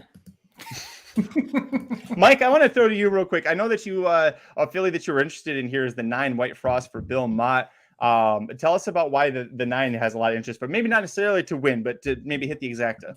Yeah, the 9 to me is the horse that you want to be using here in second or third if you're trying to upset the apple cart a little bit. I do like the 2 in Italian quite a bit here. The scratches really helped out in Italian. There is absolutely no other speed in here. She's got a high cruising speed, and this Keeneland turf is playing towards speed right now. So all of that are big time positives for her. I am interested here in the 9 horse White Frost a little bit for Bill Mott, though. This is a horse that they started out on dirt that ran pretty well, switched over to turf in the last 2 and took 2 nice steps forward. I'm sorry, switched over to the turf after 2 races on the dirt and has taken nice steps forward in each one of those last races. I thought the last 2 specifically were really good efforts. The Honey Fox, the winner there, went gate to wire. And there wasn't a ton of chance for White Frost to be able to make up much ground. If you look at the internal fractions, they went 47 and 2 to the half. They finished a mile in 134. That means they went less than 12 seconds per furlong from the half mile point to the mile point. And this horse was 5 lengths off the lead at that half mile point. So White Frost had to absolutely motor home to be able to just miss to a gate to wire winner there in the Honey Fox. I think that's a sneaky good effort. I think she wins a grade 1 at some point this year. I'm not sure if this is it, but I think at some point she's able to get the job done. Now you get third off a 2-year layoff. This is a logical spot for her to take a monster step forward. So I do think she can run big here. I'm just not sure she's able to get the job done based on the way this race is going to play out. I like the 2-5 exacta. I like the 2-5-9 try. I like the 9 more than the 3 specifically in that third spot. That's how I'm going to try and inject some value in this race. Right now, the 2-5 exacta is paying $5. That's wild to me. It feels like that should be like a $2.50 exacta, to be honest with you. So the amount of money that the 5 is taking on the 2 means this exacta is staying high. So I like that 2-5 quite a bit. And then the 2-5-9 try cold. Magic, update the screen. There you go. There it is. Hey, listen, Matt or Somich, what are your thoughts? You know, Halter and I have talked a lot about this, privately and blinkers off and stuff. Like when you have a race like this, and you kind of talked about it a little bit, but like when you have a race like this where you feel very strongly, say, on an Italian, do you, especially from a pace standpoint as well, do you start to handicap it like, okay, I'm just going to say the 2 is in a race, her own race, and then I'm trying to handicap who's going to be, like, do you just kind of disregard her, or, if there's that kind of pace, and then you just look at the rest of the field, like, okay, who do I think can close into that, whether it be to beat her, or do I think who's going to get second? No, because I think that you have to still take into account the horse, because a horse like Queen Goddess, I think it's a negative to have an Italian in this race with Queen Goddess, because Queen Goddess is a horse that wants to be close to the pace and stalk very closely. Well, an Italian is just way faster than Queen Goddess. So if Queen Goddess tries to get her normal trip, she's going to be closer to an Italian who is going to go pretty swiftly up front here, and that's going to affect the 3 negatively. So I pay attention to who else that horse affects. After that, no, I'm not thinking as much. Okay, I think when you have a horse like this on the lead, it's a little easier to handicap in that style, because you can sometimes just say, okay, that horse is gone. Who's the next best horse in the race? But you do have to at least take into account other horses that want to be close to the pace and how it's going to affect their trip as well, because that does come into play here. Yeah, I agree. I mean, it's interesting. I think the 3 is interesting from not from a win standpoint, but what you said. We did see her come off of it a little bit, but she was close to the pace. But the races prior to the Pegasus, she won gate to wire. And to your point, like, this is a horse that's definitely going to want to be on or close to that lead. And if we know anything, we know an Italian is going to be on the lead. There's no doubt about that, right? And so, yeah, it will be interesting to see what Saez wants to do with her, considering he knows that an Italian is going to be on the lead.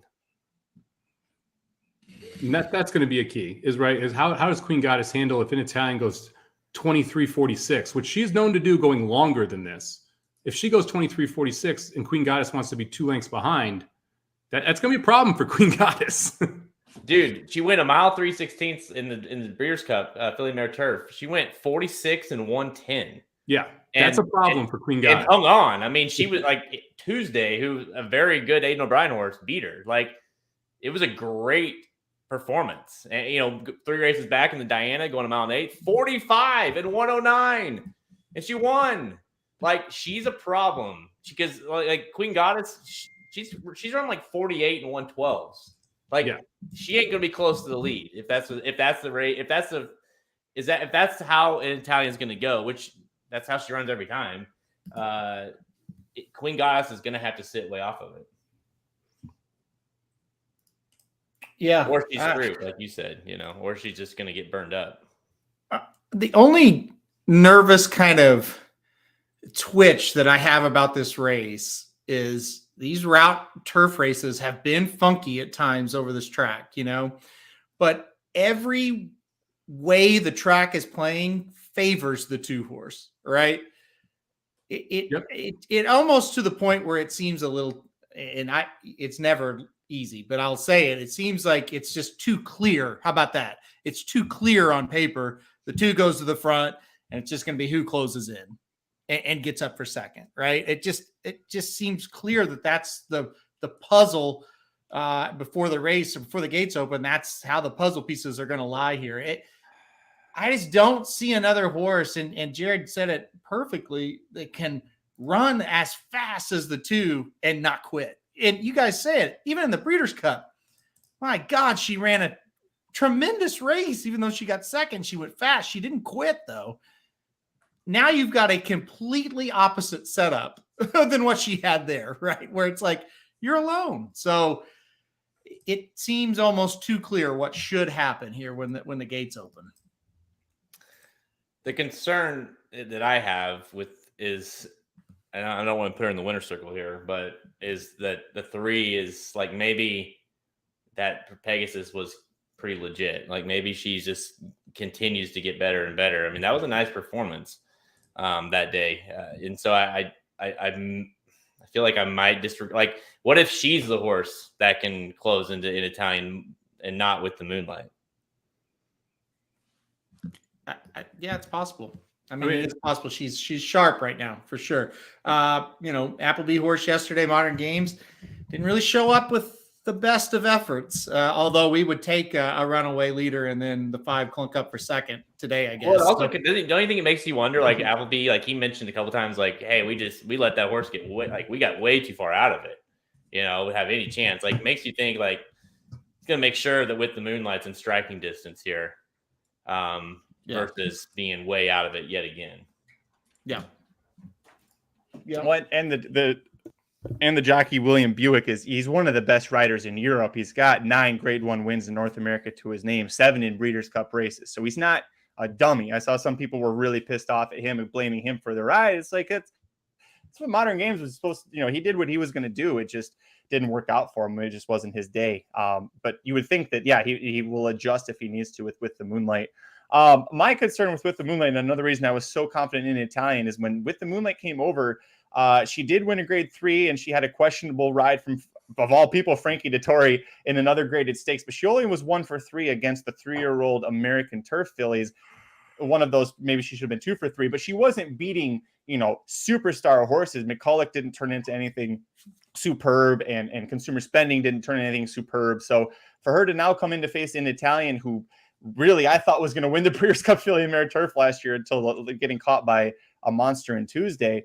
It just, to me, this, you know, it feels like it's her race to lose. And it was hard for me to draw up a way in which an Italian loses. And that was before the scratches. You take the 8 out, who I thought might be the only pace pressure really for her. It's going to be interesting to see, though, as you guys mentioned, what the 3 Queen Goddess does do, because Luis Saez, you know, I went on this whole diatribe on the Magic Mike show on Monday last Monday about how Luis Saez, to me, is the smartest jockey in the country, just because of how well he rode Tapit Trice, and every single move he made was the right one. And then you look what he did with First Mission, diving to the inside and refusing to let Irad try to intimidate him. Like, he's making all the right moves. So the 3 is the one that kind of worries me. Any of these horses at double digits that we like, or Skims or Pizza Bianca. I mean, Pizza Bianca is a former Breeders' Cup winner. She just hasn't really progressed past age 2 yet. She's coming from way back too. I think the pace doesn't set up for her here. I think Skims is the price if you're looking for one, just because of Skims should be around where the 3 is. in this race and may be able to clunk up for second or third or something like that if for some reason the 5, 9, and 3 don't fire. So 6 would be the price to me, but I don't love the chances. Well said. Odds coming down finally on the 5 with the Moonlight, now 2-1 on here. Aaron, you're pretty good at guessing this stuff. In Italian, does she go off at 4-5? Where's she going to be?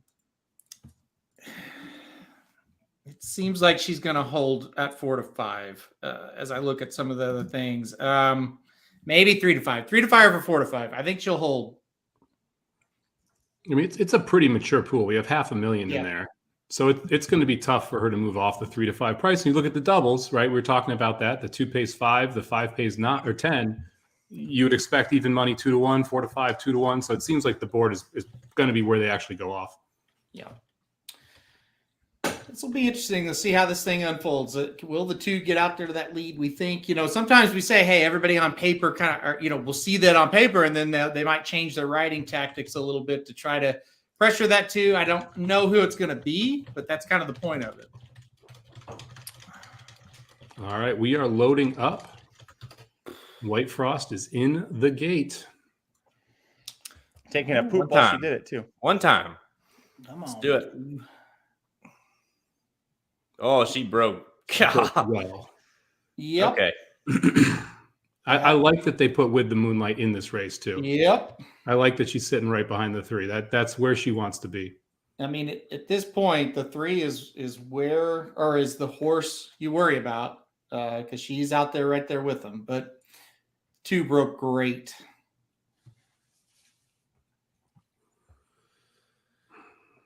And 3, pretty sensible. Looks like Irad's got more than enough horse still there, too. He's heels up. Yep. Yeah, this is, she's walking for in Italian time. If she can run this thing anywhere in the 47s, I don't know how they're going to get to her. But yeah, 3 definitely sitting the trip there. It might be the concern, right? Is she too close? There you go, Jared. 47-1. There's no excuse for her to lose this unless she's just not fired. She didn't fire. Let's see if the 5 kind of sat a little bit closer than I thought. The 2 should start to try to separate. Look at this 5. Here comes the 5. Oh boy, the 5 is really making a nice move. Come on with this 2. Ask, Irad. Yeah, time to go on the 2, Irad. Let's go.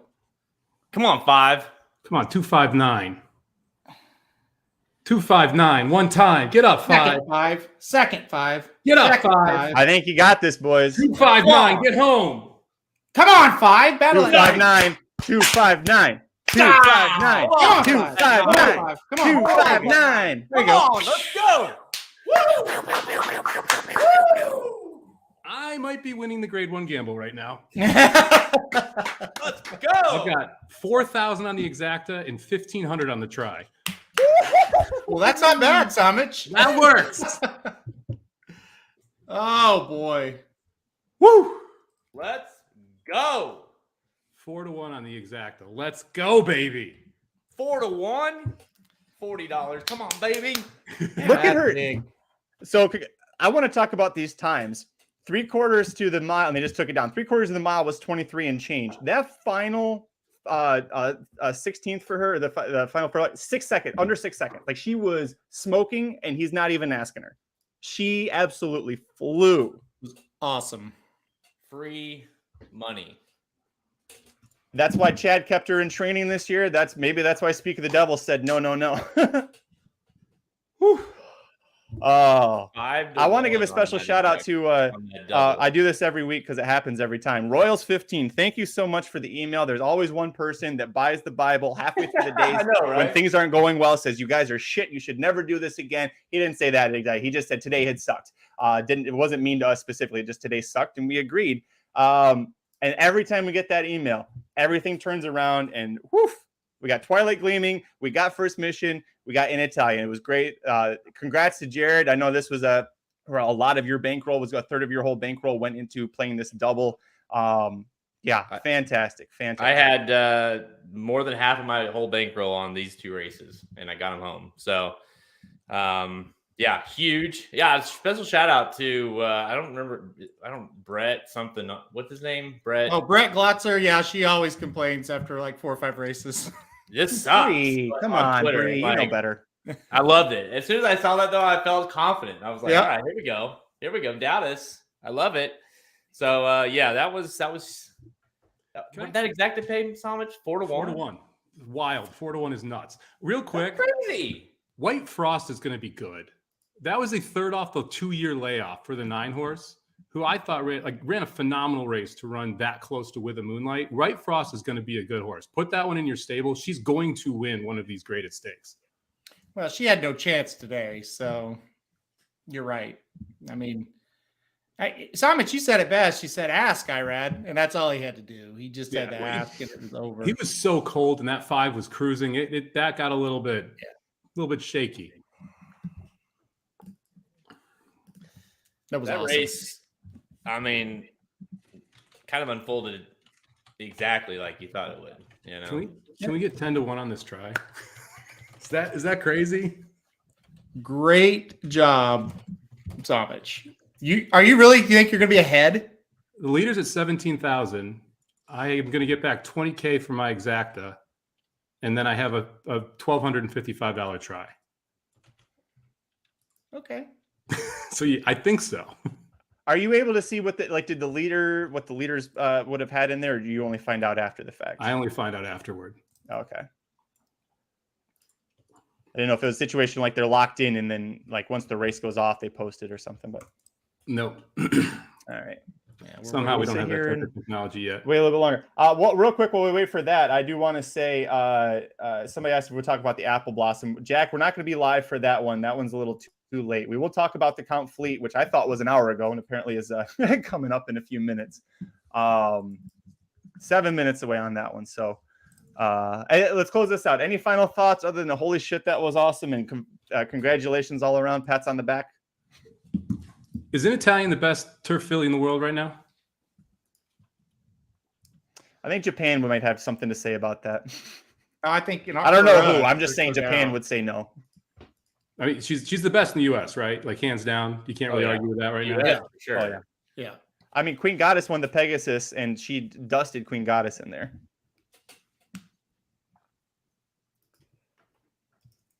All right. Four, Are they ever going to 4-star Dave with her? That'd be good. Here, I think they may have posted them here. The try paid $10. $5.11 for 50 cents. How much? Oh, have you seen it? Okay, sorry. What? He got that big smile. You can see all his teeth. Yeah, I know. Is she better than any of the other males that we've seen on turf in America? How about that? Yes. I mean, with that running style. And when you think about where she's come from, too, we saw her get smoked by Speak of the Devil on Derby Day. You guys remember that race? Mm-hmm. I actually wanted to talk to you about that, Somich, because you and I were together watching that side by side, and you and I both loved Speak of the Devil and pounded that exacto, but it's so funny now you look at her, like you said, like she was just like, no way she can win, but I think she can run second, and now look at her. And you look at what she did coming out of that race. She goes, runs in the Just a Game, ends up running third to Regal Glory and Wakanaka there. And it's like, well, is she ever going to be the horse? And then she breaks the stakes record in the Diana, and she has not looked back since then. And now excited to see what she can do as a 4-year-old here. Yeah, that was really exciting. Great hit, guys. Thank you. Hey, welcome back, Doc. There he is. In the middle, sorry. Dada was calling, and I hadn't eaten yet, so I had to get some food into me. Well, sure. I need the What kind of leaderboard excuse update. is Doc. that? I know you do. I think you should be in the lead. Yeah, I'm a little just under 30K. What's the tell the people what's the payouts, everything like that? First place gets their cash, so the Yep. bankroll plus $73,000, a BCB seat and an NHC seat. And NHC. Top 6, I'll get a BCBC and an NHC seat and at least $4,000 extra. Yep. So you would 100% clear 100K. Yes. With a win, I'd get 100K. Yeah. Yep. So not that big a deal. No, No, not that big. It sure makes my $40 exacta look pretty shitty. So appreciate that, Somich. That always happens. Oh yeah. I'm enjoying these live streams. We made a run in the Florida Derby one too last time around. Yeah, we did. Yeah. We both made a run in the Florida. We're both What races are left? Just the last race? Just the last race. I don't even know if I'm going to bet it. You No. Do you have to bet it? No. Oh, then you sit there. Come get me. Yep, I'm coming to get you. So say it again. How much are you ahead? I've got 30,000 off a $2,500 bankroll. Yeah. And then you get 73K plus NHC. No. How much are you ahead of the next? We don't know yet. Leaderboard. Oh, sorry. Yeah. I got you. So I'm The still leader waiting. was at 17.5. So if he clears 30, he was going to be 13 ahead. But we don't know who played what, where, and when. Yeah, if anyone else went nuts on that exacta or not, which I would be surprised if someone else didn't bet it. But not sure if anyone went as big as I did on the try with it. Yeah, cold.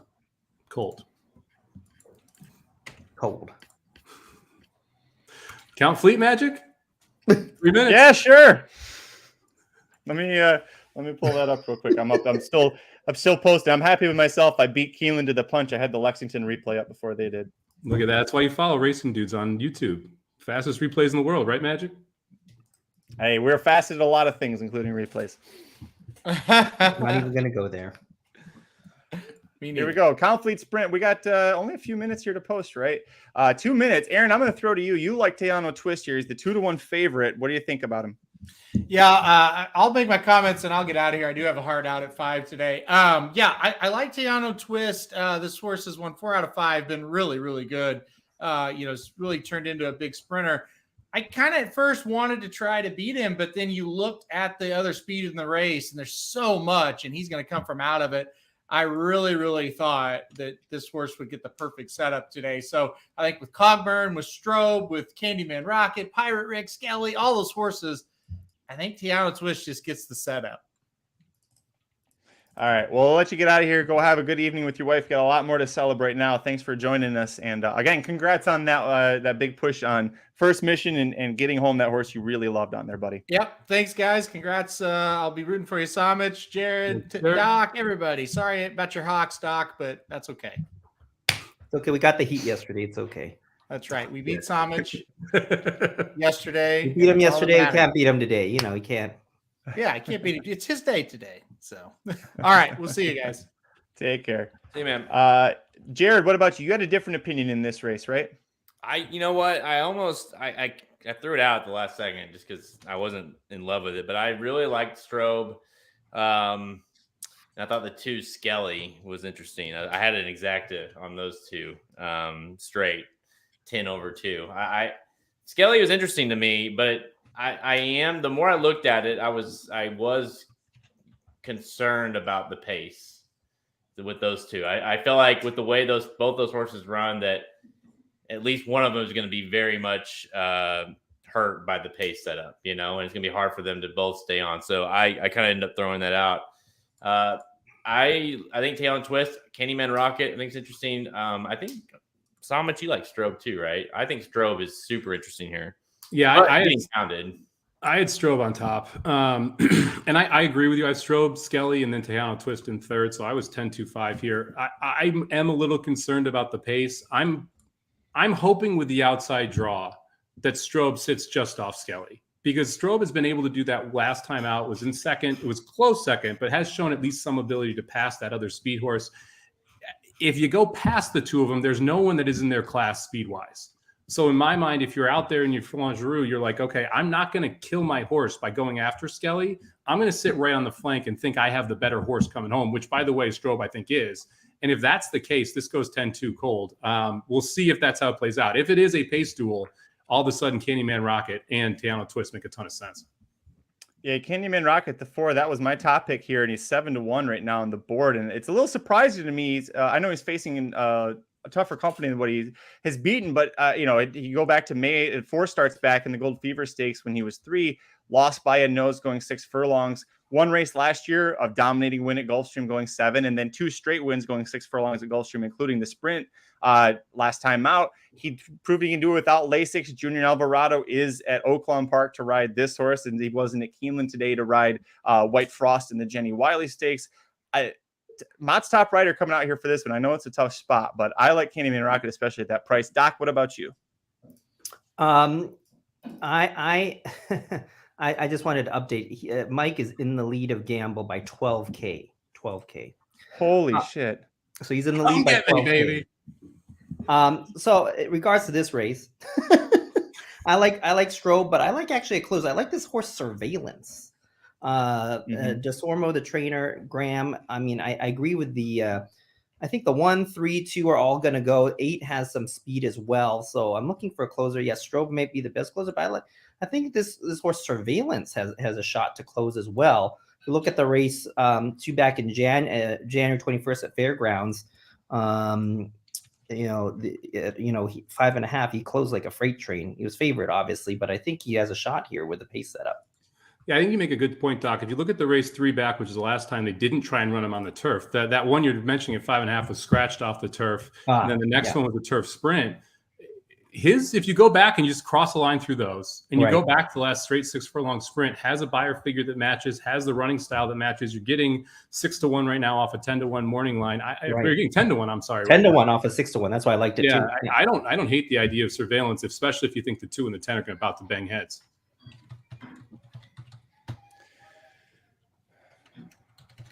Sorry, I was doing some quick math on the. How are you able? I'm still thinking about Keeneland here. I'm just saying, like, how is Somich even able to like talk right now? I mean, this is because he's got ice cold veins. I've seen it before. Oh yeah, you are a doctor. It's incredible. You've seen his veins. You're the only one that would have noticed his veins. So that's true. He's got ice cold veins. He doesn't. He's his heart rate's probably 63 right now. He's fine. It got pumping when I was calling for that 259 cold. That was the most excited you're going to see him. The lean and the hand in the air, the fist, and then he'll be back to normal. I got my Sunday red, baby, on Saturday. Yeah. What I think is fascinating and what people probably need to understand here is, like, Somich, of course, is known for hitting long shots and things like that, but how he got into this thing, how he got into the position was pounding the shit out of very logical outcomes, right? Yeah, I mean, you pounded the shit out of a 2-5 exacted to pay 4-1, but dude, like, I mean, so it's like it doesn't always have to be some crazy. No, but that's how you approach the live money. And Mike and I have talked about you in live money, you shoot for a number. So, for example, today was 2,500. If you think 10x, which is usually the case, can win the tournament, so you have to get your bankroll from 2,500 to 25K. And so if you have 2 opinions, for example, and even those 2 opinions are 3-1 and 4-1 in this case, if you get your bankroll to 5, you're going to push your bet to 4-1. That's all you need. You hit 20K and you're there.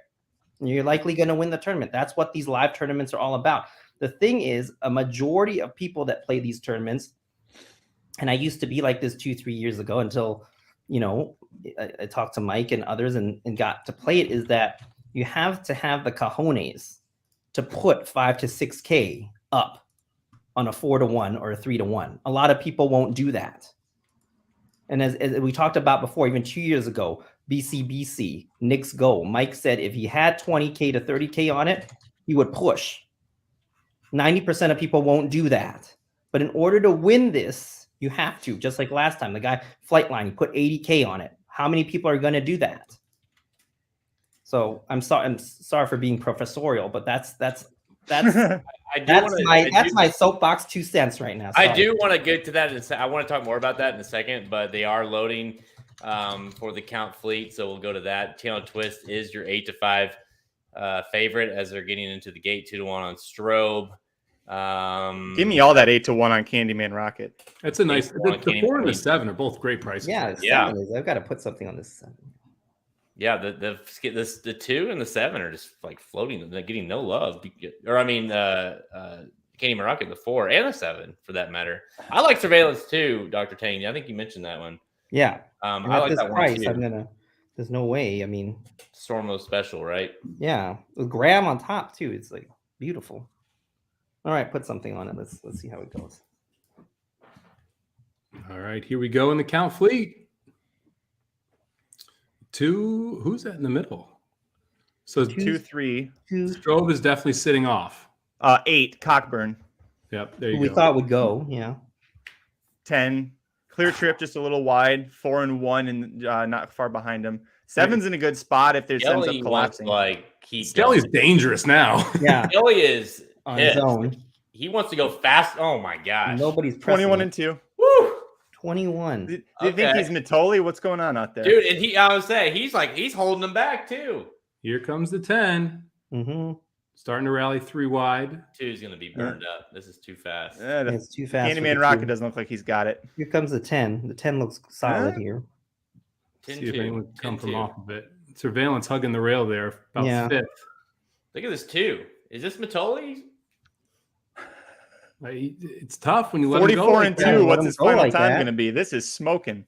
56 and a half. Good Lord. Wow. Come on, 10. Finish it off. I was joking when I Top said, does he 10. think he's Mitoli? But 2-10-5. 2-10-5-7. Yep. Yep. Wow. Oh, Candyman Rocket last. Candyman Rocket. My goodness. Wah, wah. Mhm. Wow. Well, that's an impressive effort there, and I'm glad I didn't have any money, giant bankroll amounts resting on that race. What did that exactly pay? 2 over 10. Well, he had to pay decent. $9. It had to be Still. decent because the So 2 it's was 6 18 to to 1 1. or something. $29. That's crazy. Yep. I had that. I had that and I took it out. Damn it. I'll be right back. Yep. Take a break. Oh, take a break. We're leaving. That was it. I'm not sticking around anymore. You're not going to stick around to see the last race of how he does if he's going to cash the 100K. We got to stick around for that. Sorry, I forgot there was a reason for us to I mean, we got around. to He's just see if mad our to boy care can catch about this something. 100K payday here. I mean, it's 100K plus. He gets 10K for BCBC and he gets the NHC seat. So those are valued at 10 each. So that's like 20K there. I mean, when you're Mike Somich's partner for the last almost 5 years now, you get used to like these kinds of things. I'm like, all right, he's alive to another $100,000 score and 6 BCBC Berts, 10 NHC seats all at once here. So Just talking I'm used shit, to it. huh? Wow. I said this is business as usual for you. He Oh. wanted to leave. We said no. We We gotta gotta see, stick around gotta for see this. how this last race goes, folks. He basically said he doesn't care. Yeah. But we were like, Dr. Tang and I stepped in and we're like, no, we care. I care. I hope you do. So what talk us through this. Are you sitting tidy? Yeah, so I don't have a monster opinion in this last race, which is kind of means I have to figure out, okay, how do I want to play this? I'm up $12,000 at 29K. Second place is at 17. I don't have to bet the race. And so for me, it's do I play a small exacta? Because I have the 3 on top who's at 6-1 radio days. Do I play a small exacta with radio days on top over like the 12 or over the 9, who was my other horse that I liked in here? I like the 7 a little bit as well.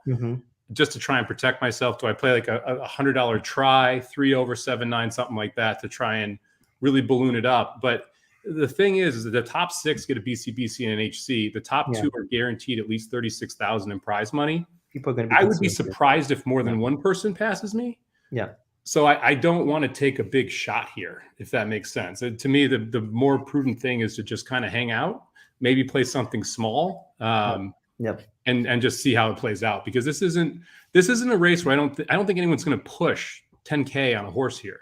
No. It's a tough race, and the fact that the top 6 get BCBC and NHC means people are not going to play as aggressively in the top 6 as they would if this was the BCBC. Right. Because the winner gets so much more money. It's $250K to win the BCBC versus winning this. So because of the way the prizes are structured here, having that lead is even more beneficial in this sense because it's less likely people are going to go absolutely nutty to try and get first. They just want that top 6.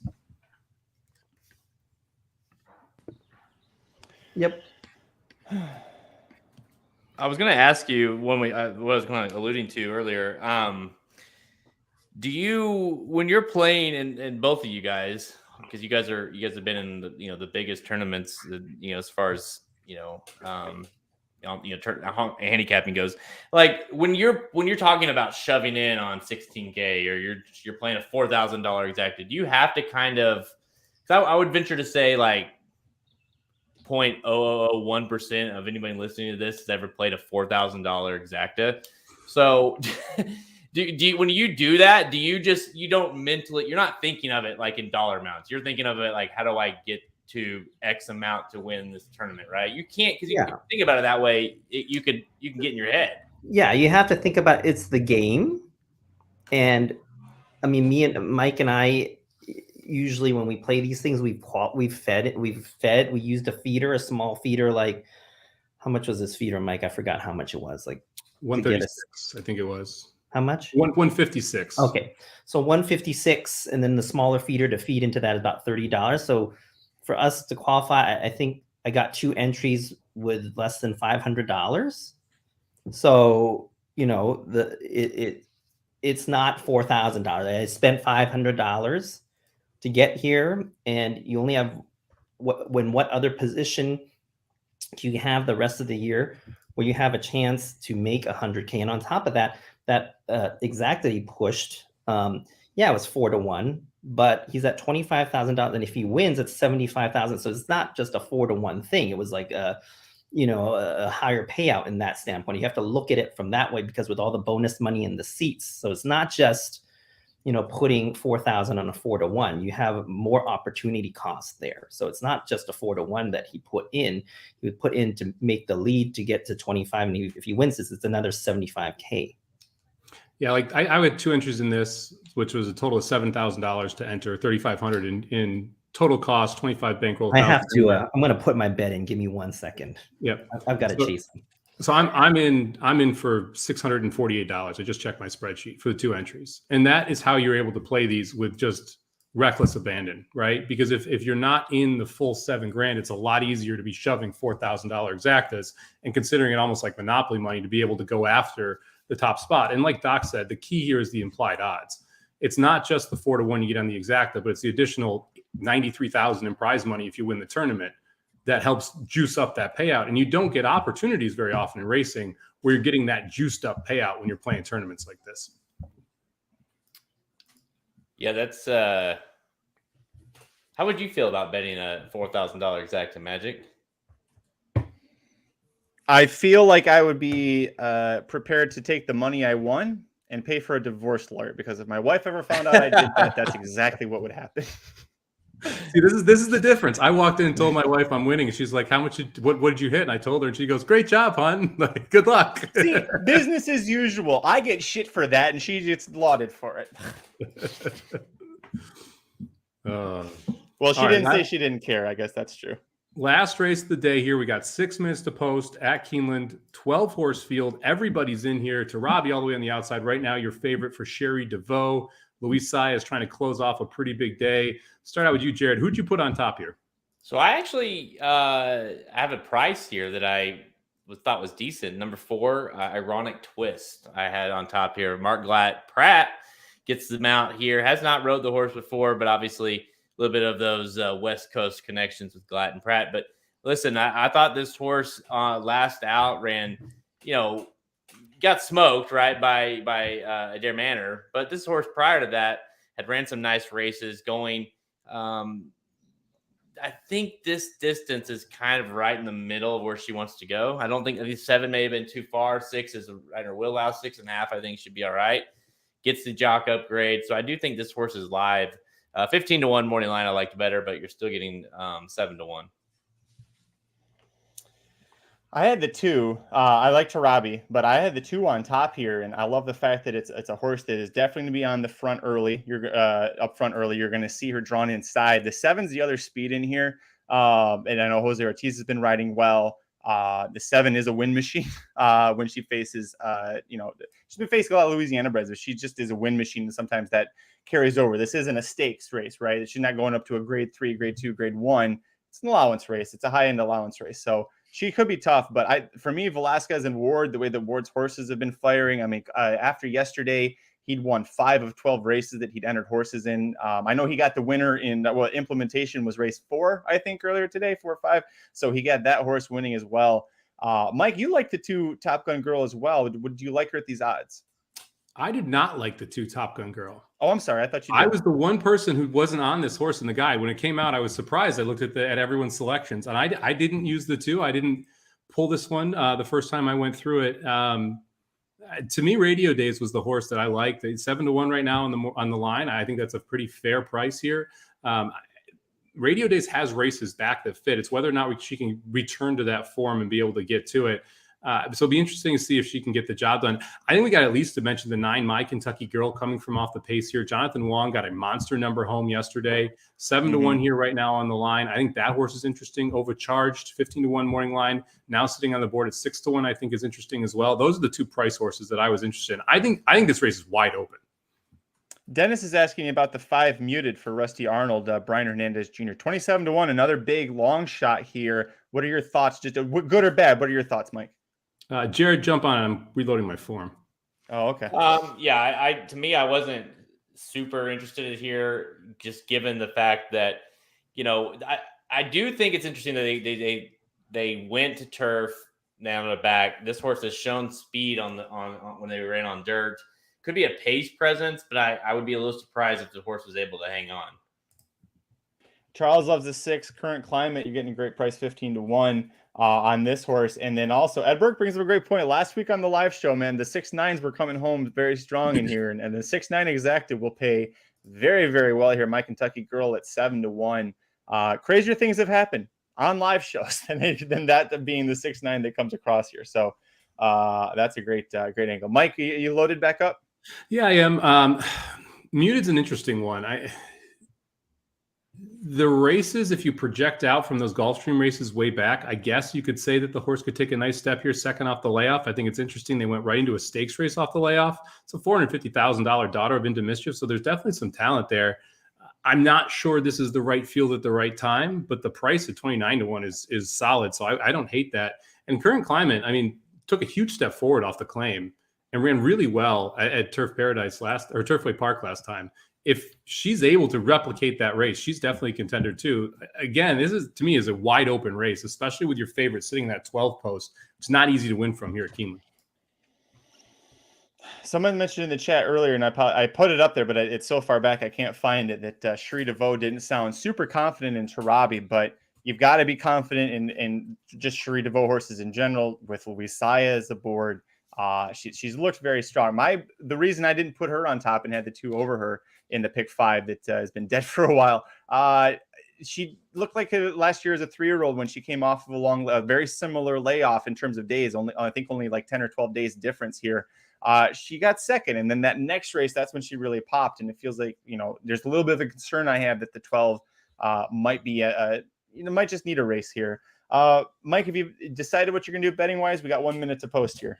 I'm going to pass the race. I'm going to say, come get me. Because I don't think 2 people do it. Maybe one person gets me. I don't think 2 people does. And I don't have a big enough opinion where I want to bleed off $1,000 and lose because I bled off $1,000. So I'm just going to sit and watch. I've got a nice pick 4 live to the 3. So I will be rooting for Radio Days and we'll see what happens.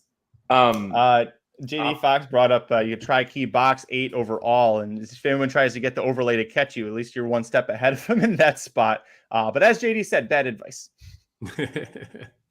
All right, trying to catch you. What do you got, Doc? I did a $300 7 over the 3-4-12 exacta. Does any of that pay 30,000? And then, oh no. I have a cold 7-4 for $500. There we go. All right. Good luck, Doc. If anyone catches me, Doc, Doc Taylor, Mike Joyce. I know this was Mike Joyce's overcharge was Mike Joyce's pick on TVG to win this race. Taking a ton of money too. 15-1 down to 5-1 as they walk into the gate. Oh, I just saw that. I didn't do anything. That was not me. So Halterman's got the 212 $10 exacta in this in our betting Bible. So if he got this home, this would be a nice end to that. What does Halterman have? 212 box. He's got a box 2 or 12. So got Ward back on that 2 horse with Radio or with Top Gun Girl. Yep. I don't know. I was just hoping that the 2 can't get the distance and it'll fade. Mark Elliott sitting with $20 doubles to the 6 and the 7, trying to put a gauze on the bleeding. So, if Mike's not got a bet in here, and Doc, you need the 7, we get 7-4. There you go. That'll be how we get it home for you. You might catch me with 7-4. We'll see. It could be interesting. I'm trying to make the show interesting. We've got some viewers here, so It's yeah. Let's get this 4. I'm All right, impressed. here you 103 go. people stuck around after the stakes are all well, they over. want to see Mike take home this crown here. Radio days did not break well. No. Glad I didn't bet the race. Yeah. No, that was six the drops way right out. thing to do. If you didn't feel, I mean, I didn't love the race. My plan was to push last race. Did it? So if you like the 7, she's in 7th and behind a wall of horses and not looking like she's loving everything at Keeneland right now. The 12's looking good. Yep, the Tarabi looks good. The 2 on the rail looks good as well. They're going. Yeah. They're moving though. 22. 22 and flat. change. Pratt, come on, man. You go too fast on those 4. Ooh, the 7 wide though. 12's coming 3 wide. Radio Day is starting to pick up her feet. 7's Maybe following. maybe Jose just said no to the pace fight and tried to take her back. Come on, 4. Have something left. Come on, Who's out? 7-4. Have something left. 4. Oh, come on. Tarabi to the front. Yep. Yep. Fight Robbie's back. got this. 4. Late push here from the 1. You're so silly. We didn't even talk about Ooh. her. 11-1. Robbie's getting leg weary. Ooh. Ooh. Come on. Oh, Tarabi 12 gets her 1. done. 12 got it. 12-1-4. That may have. I mean, that was a good. I mean, That's a good result for me. that's a good Yeah, result. You don't want the 1 on yeah. top. That was the main thing. The want the 12-1 favorite to win. exacta paying 32-1. But yeah, you definitely wanted, when you're at the top like that, you want Chalk to win this last race. Yeah. Yes. I don't think anyone went nuts on Tarabi. That would be the one horse I would assume people didn't go nuts on. No, it was 5-2. I mean, it went off at a more than 2-1. I don't think a lot of people were high on it because of the post as well. But Poor Shotty, she was going 2-4-12 exacta box at the end there. Just God, I thought that 4 just kept hanging around. yeah, it kept hanging there. That I the know. 4, Ran really well for that 8-1 prize. yeah. Just not good enough. she's a You know good her. filly. I remember that not only that she faced Adair Manor, but the horse that won that, Teddy's Barino, was actually supposed to ship to Oaklawn for, I think, the Carousel Stakes. Some sort of there was supposed to be a 6 furlong stakes. She was going to ride at Oaklawn, and then Glatt decided not to ship her. I think she got sick, but Glatt, showing faith in that horse as well, and now ironic twist to come to Keeneland and get 3rd. Good effort there. All right, now we just play the waiting game. We just Well, keep it's sitting, going to take a refresh, while. refresh. That's the Yeah, problem. It's going to take a while usually. This last race, they usually like stretch it out a little bit, right, Yeah, Mike? it's got to go official, and then it'll probably be 5 minutes after it goes official. We'll actually have a result here. I was going to say, where are we at Oaklawn with the stakes? Yeah. Well, let's see. While we wait, I can give you. Let me pull it up here. Got the leaderboard here for the Kentucky Derby. Ooh, Nice. So we can see exactly. Who's in and So you get, with the disarm, he's up to 18th. Reincarnate at 40 or with 45 as 19th, and then continue R is your last one in. So Jace's Road, Skinner, Cyclone Mischief are all your major ones, quote unquote major ones that are out. If Unless you were a somebody fan of scratches. Mandarin Hero, you really didn't like that result for Disarm No. because that makes it that much No. harder for him to make it in the gate too. It's No. not impossible, but he's going to now need, How many the scratches? dudes probably may or may not go. He needs 4 scratches to get in. that's a lot. I mean, is Blazing Sevens really going to go? Reincarnate? I mean, you got to think do you think the Sal Human Super Group's not going to put a horse in the Derby? that's fair. They probably That's they'll- exactly Well, why they will. buy these That's why horses they for $1 want- million That's why they each. want to do it. That's why they want to do it. Well, can't show that. Can't show that. Jared forgot he was screen sharing still. Yikes. Actually, Jared, pretend you're not screen sharing. I think you need to check can you check Tinder on desktop? Is that mobile only? I don't know. Is that a thing? Yeah. At the time I was actually screen sharing the Magic Mike OnlyFans page. Whoops. Whoops. Here's a good question. Over under 2.5 defections as that page that you had up with the top 20 for the Derby. Over under 2.5 defections. I'll say, man. I'll say over. It just feels like there's always at least 3 that get out. The thing is, I don't think anyone is going to defect intentionally off the top 20, though. Say under. So it'd have to be injury, fever, something like that related to knock some of these horses out. Because like the top 10 or all 11 are all definitely going. I would be surprised if Confidence Game didn't go. Verifying's going. Sun Thunder's going. Wild on Ice is going. Mage is going. So it's like Mine didn't sound sure about Rocket Can, which is shitty for us because that'd be our only Derby horse anyway. Yeah. The thing is too, like I don't know. Is there Jason's Road? No. I mean, is there any horse that's on that bubble that you're somewhat interested in if they were to make the gate? I mean, is there anyone that it's like, is it Mandarin Hero where you're like, that sucks, I wish that horse was in? Yeah, Mandarin Hero would be the one. Right. Yeah. I mean, nothing else would take money. No, Well, Major Dude wouldn't. No, Mandarin Hero want would. to see him. I want to just see Mandarin Hero in the Kentucky. Like I want to see, now that we could have 3 Japanese horses, bring them, do it. I want them to have no excuse and have every opportunity to try and show out in that race. Yeah, Jason's Road being out of the race definitely has a little bit of part of the pace.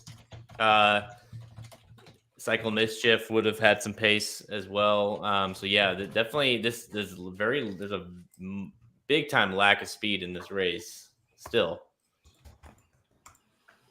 Well, that's going to be the interesting part. Is that what is the actual pace of this race when you go through it? I mean, because King's Barn, Dermo Sotogate going to be forwardly placed. King's Barn's forwardly placed. Two Phil's probably forwardly placed. Hit Show's going to want to be forwardly placed. But you don't have anyone who's like, I want to go out there and fire. Maybe Wild on Ice, ironically, could be your horse that ends up on the lead. So it's the crazy Turfway Park horse that goes, or Turf Paradise horse that goes out there. Sunland Park, we almost had it.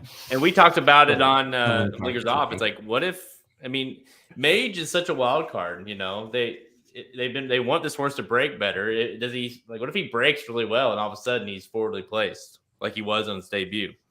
You're gonna hear all of us on the live feed go shit. Yeah. I mean, I'm definitely hitting refresh every 10 seconds right now. So yeah, I know. Me too. I'm hitting it for him. Yeah, we're just trying to kill time for you. That's really what's happening here. I'm just trying to get past the time while we wait for this to come through. So we had. So how much is the prize pool? Like there was 300. I didn't get an email. Top spot gets 73 BCBC NHC. Second gets 36,500 BCBC NHC. Third gets 20,000 BCBC NHC. Fourth gets 9,750 BCBC NHC.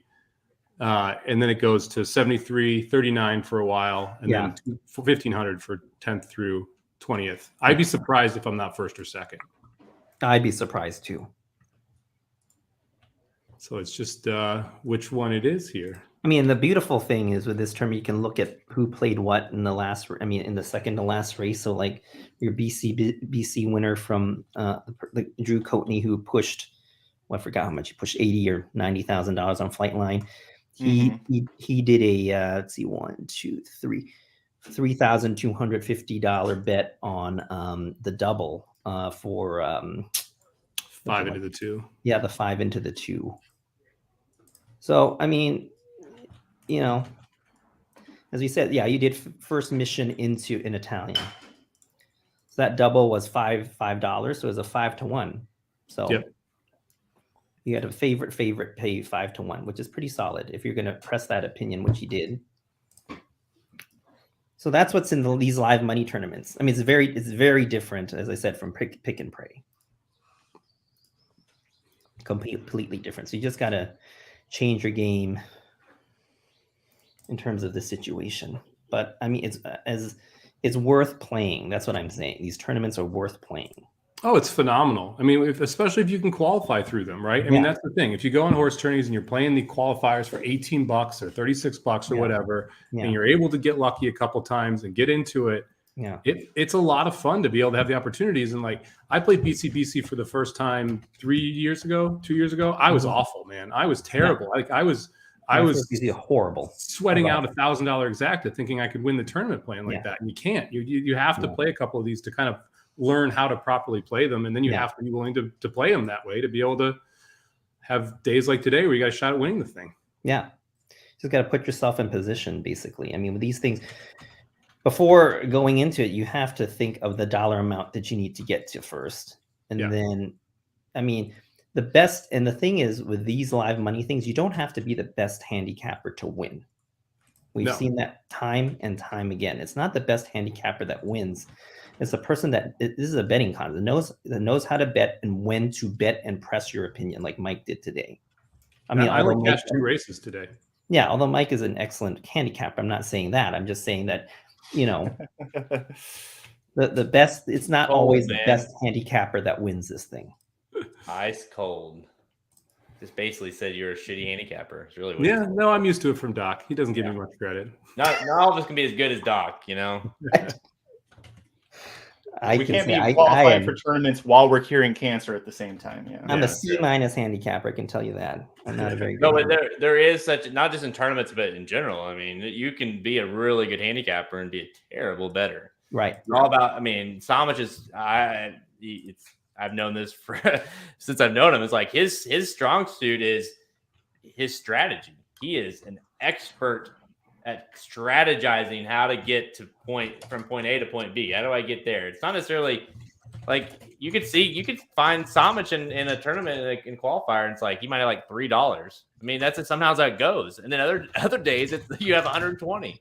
But that's what it is. Yeah, it's strategize how to. And I think, and I talked to Mike about this too, and I don't want to compliment him too much, but his I think his poker playing also helps in this case, in a sense that in poker, when it's different from horse handing, but the betting is the same. If you're playing in a tournament, you're trying to get everybody's chips, and you're so shooting for a number, and it's the same thing with the live money player here. So that's why I think I see a lot of crossover people who are good in poker and they don't know how to play horses, but they're willing to put 10, 20K on a 2-to-1, and that gets them to 40K or whatnot. If somebody can win this race, they don't have to know how to cap, like look at the form they need to look at the form in some cases, but you can educate somebody who's really good in poker and turn them into a good live money tournament player. Do you agree with that, Mike? I do. Well, you just look at, how much would it have taken to catch me here? If let's say someone bet 10K, it would have taken 12K on Tarabi to win. Yeah, they cash a little over 30,000. So they're going to beat me there, but they actually cash 100,000. Right. So they didn't get 5-2 on that horse. They got almost 8-1 on that horse. Yes. And so you have to be willing to take those shots. Yes. When you have the opportunity to take those shots and be okay with going home with $0. That's the difference, right? And that's my fear here. I mean, this is exactly what it is. I'm worried someone bet a lot of money on the 12 to win. That's how I lose this tournament right now. Because I don't think the 12-1 exacta hit. No. Like I said, the fact that the way this is structured helps me out, where the top 6 all get the prizes. You're not going to see as aggressive play at the top because people want to be in the top 6, not necessarily going for the win. Yeah. And again, this 12-1-4 traffic, I mean, somebody could have swung for the fences. It's $1 pays $2.40, but yeah, if I get snapped off by a try, it is what it is. Yeah, it is what it is. That happens all the time, though. I mean, these crazy tries that happen in BCBC. I mean, I could have won the BCBC with a try there with Flightline, Olympiad, and we always revisit that one. Oh no, third. Oh, that sucks. 60,000. Somebody put it. Somebody had a 212 double for. Let's see here. Wow, a lot of money. Oh, yeah. Oh, well. I guess I need the one to get up. Both people who passed me had a bunch of money on the 12. Put a 10,000. He put a 10,000 double on the 212 there. Damn. So in Italian to Tarabi, a 10,000 double. What did that double pay? What was it? 30-1? No. The 6-1. 6-1, yeah. So $60,000 won the tournament. Yeah, second place what he finished won. 37. There's a 60,000. I finished third at 29,000. Still bravo to you, though. Yeah, hey, I'll take it, man. Like, what can you do? That's No, a I can't do anything bravo. about it. So I end up with 50K at BCBC and NHCC today. Not Oh, going to no, complain about darn. that. Yeah, could be worse. But yeah, I mean, and then Drew Coatney, as he's been firing away. He was the one that did the 12. How much did he put? I don't know. One. You can only make 500 increment bets here. This is 2, 4. I mean, it looks like what is it? 1, 2, 3, 4, 7, 8, 9, 10,000. 10,000. Yeah, as you called it. Yeah. So someone put a ton of money to try and snap me off with a 12, which is, that's fine. And he also put a ton of money on the 2 to win too. So he essentially gave him 2 shots to try and catch me, and one of the 2 hit, and someone else did a monster doubles at a 12. But he was in third, and he sacrificed his whole pot to win. So he had like $16,000. So if he lost, he would have lost $16,000. But he was okay with that. Yep. So the thing is, how many people are going to be? In order to win, you have to have enough guts to put that 16. Put your whole 16K in. And as I said, I doubt 80% of people in this room will not be able to do that. I guess I wanted that one to get by, huh? You never know. I ended up winning $50,000, a $10,000 BCBC seat, and a $10,000 NHC seat. So about 70K off $4,500. Great tournament, though. That was a strong showing. Strong showing. I'd love to be disappointed that that's all I got too. There's nothing this is one of those situations where it's like, you can't even be upset, right? It just kind of, is what it is. I wouldn't be upset because you didn't like the last race, so it's not like you like, oh, I should have done this or that. I mean, no, I didn't want to put 10K or whatever on a horse to win there. I was just hanging out. Yeah, if I was in your situation, I would have done the same thing. I didn't like the last race either. I would have sat there. Well, I mean, NHC and BCBC, it's only April, so we'll take it, baby. Yeah, we're both going to BCBC, so I just got to get my NHC seat now. So, right, we'll close things out. Big shout out to our good friend and longtime loyal listener, Shadi, with the tip. Thank you so much. I know a big reason Shadi is tipping us is because Shadi bought the betting Bible and she played the picks and she cashed big like the rest of us did. Thank you, and also she cashed on Barber Road. I'll give her that one as well. She did have Barber Road winning that race. Would have been better if that little bastard wouldn't have won, but if the 4-1, I would have hit that pick 5 from the Magic Mike show too. I would have been very excited. But hey, that's okay. 44% ROI for me from the betting Bible, 33% ROI from Halterman. So there you go. Another week. Bravo. Solid ROI. Bravo. Great. Thank you so much, everybody, for joining us. For Aaron Halterman, Dr. Somich, Mike Somich, Dr. Somich, Dr. Tang. He is the doctor today. He is. He's the tourney doctor. Jared Welch and everybody else. Ryan Stillman has been a part of this. Thank you to everybody who has been with us this weekend. I know we'll have a lot of content coming for you for the Kentucky Derby now that we have the first official field for the Kentucky Derby. So make sure if you haven't yet, subscribe to youtube.com/Racing Dudes. Visit racingdudes.com. You can get Somobomb's picks. You can get the premium products and the Racing Dudes rockets. Gentlemen, thank you so much. We're going to get out of here. We'll see everybody next time. RacingDudes.com is your home for the best free picks for every race, every track across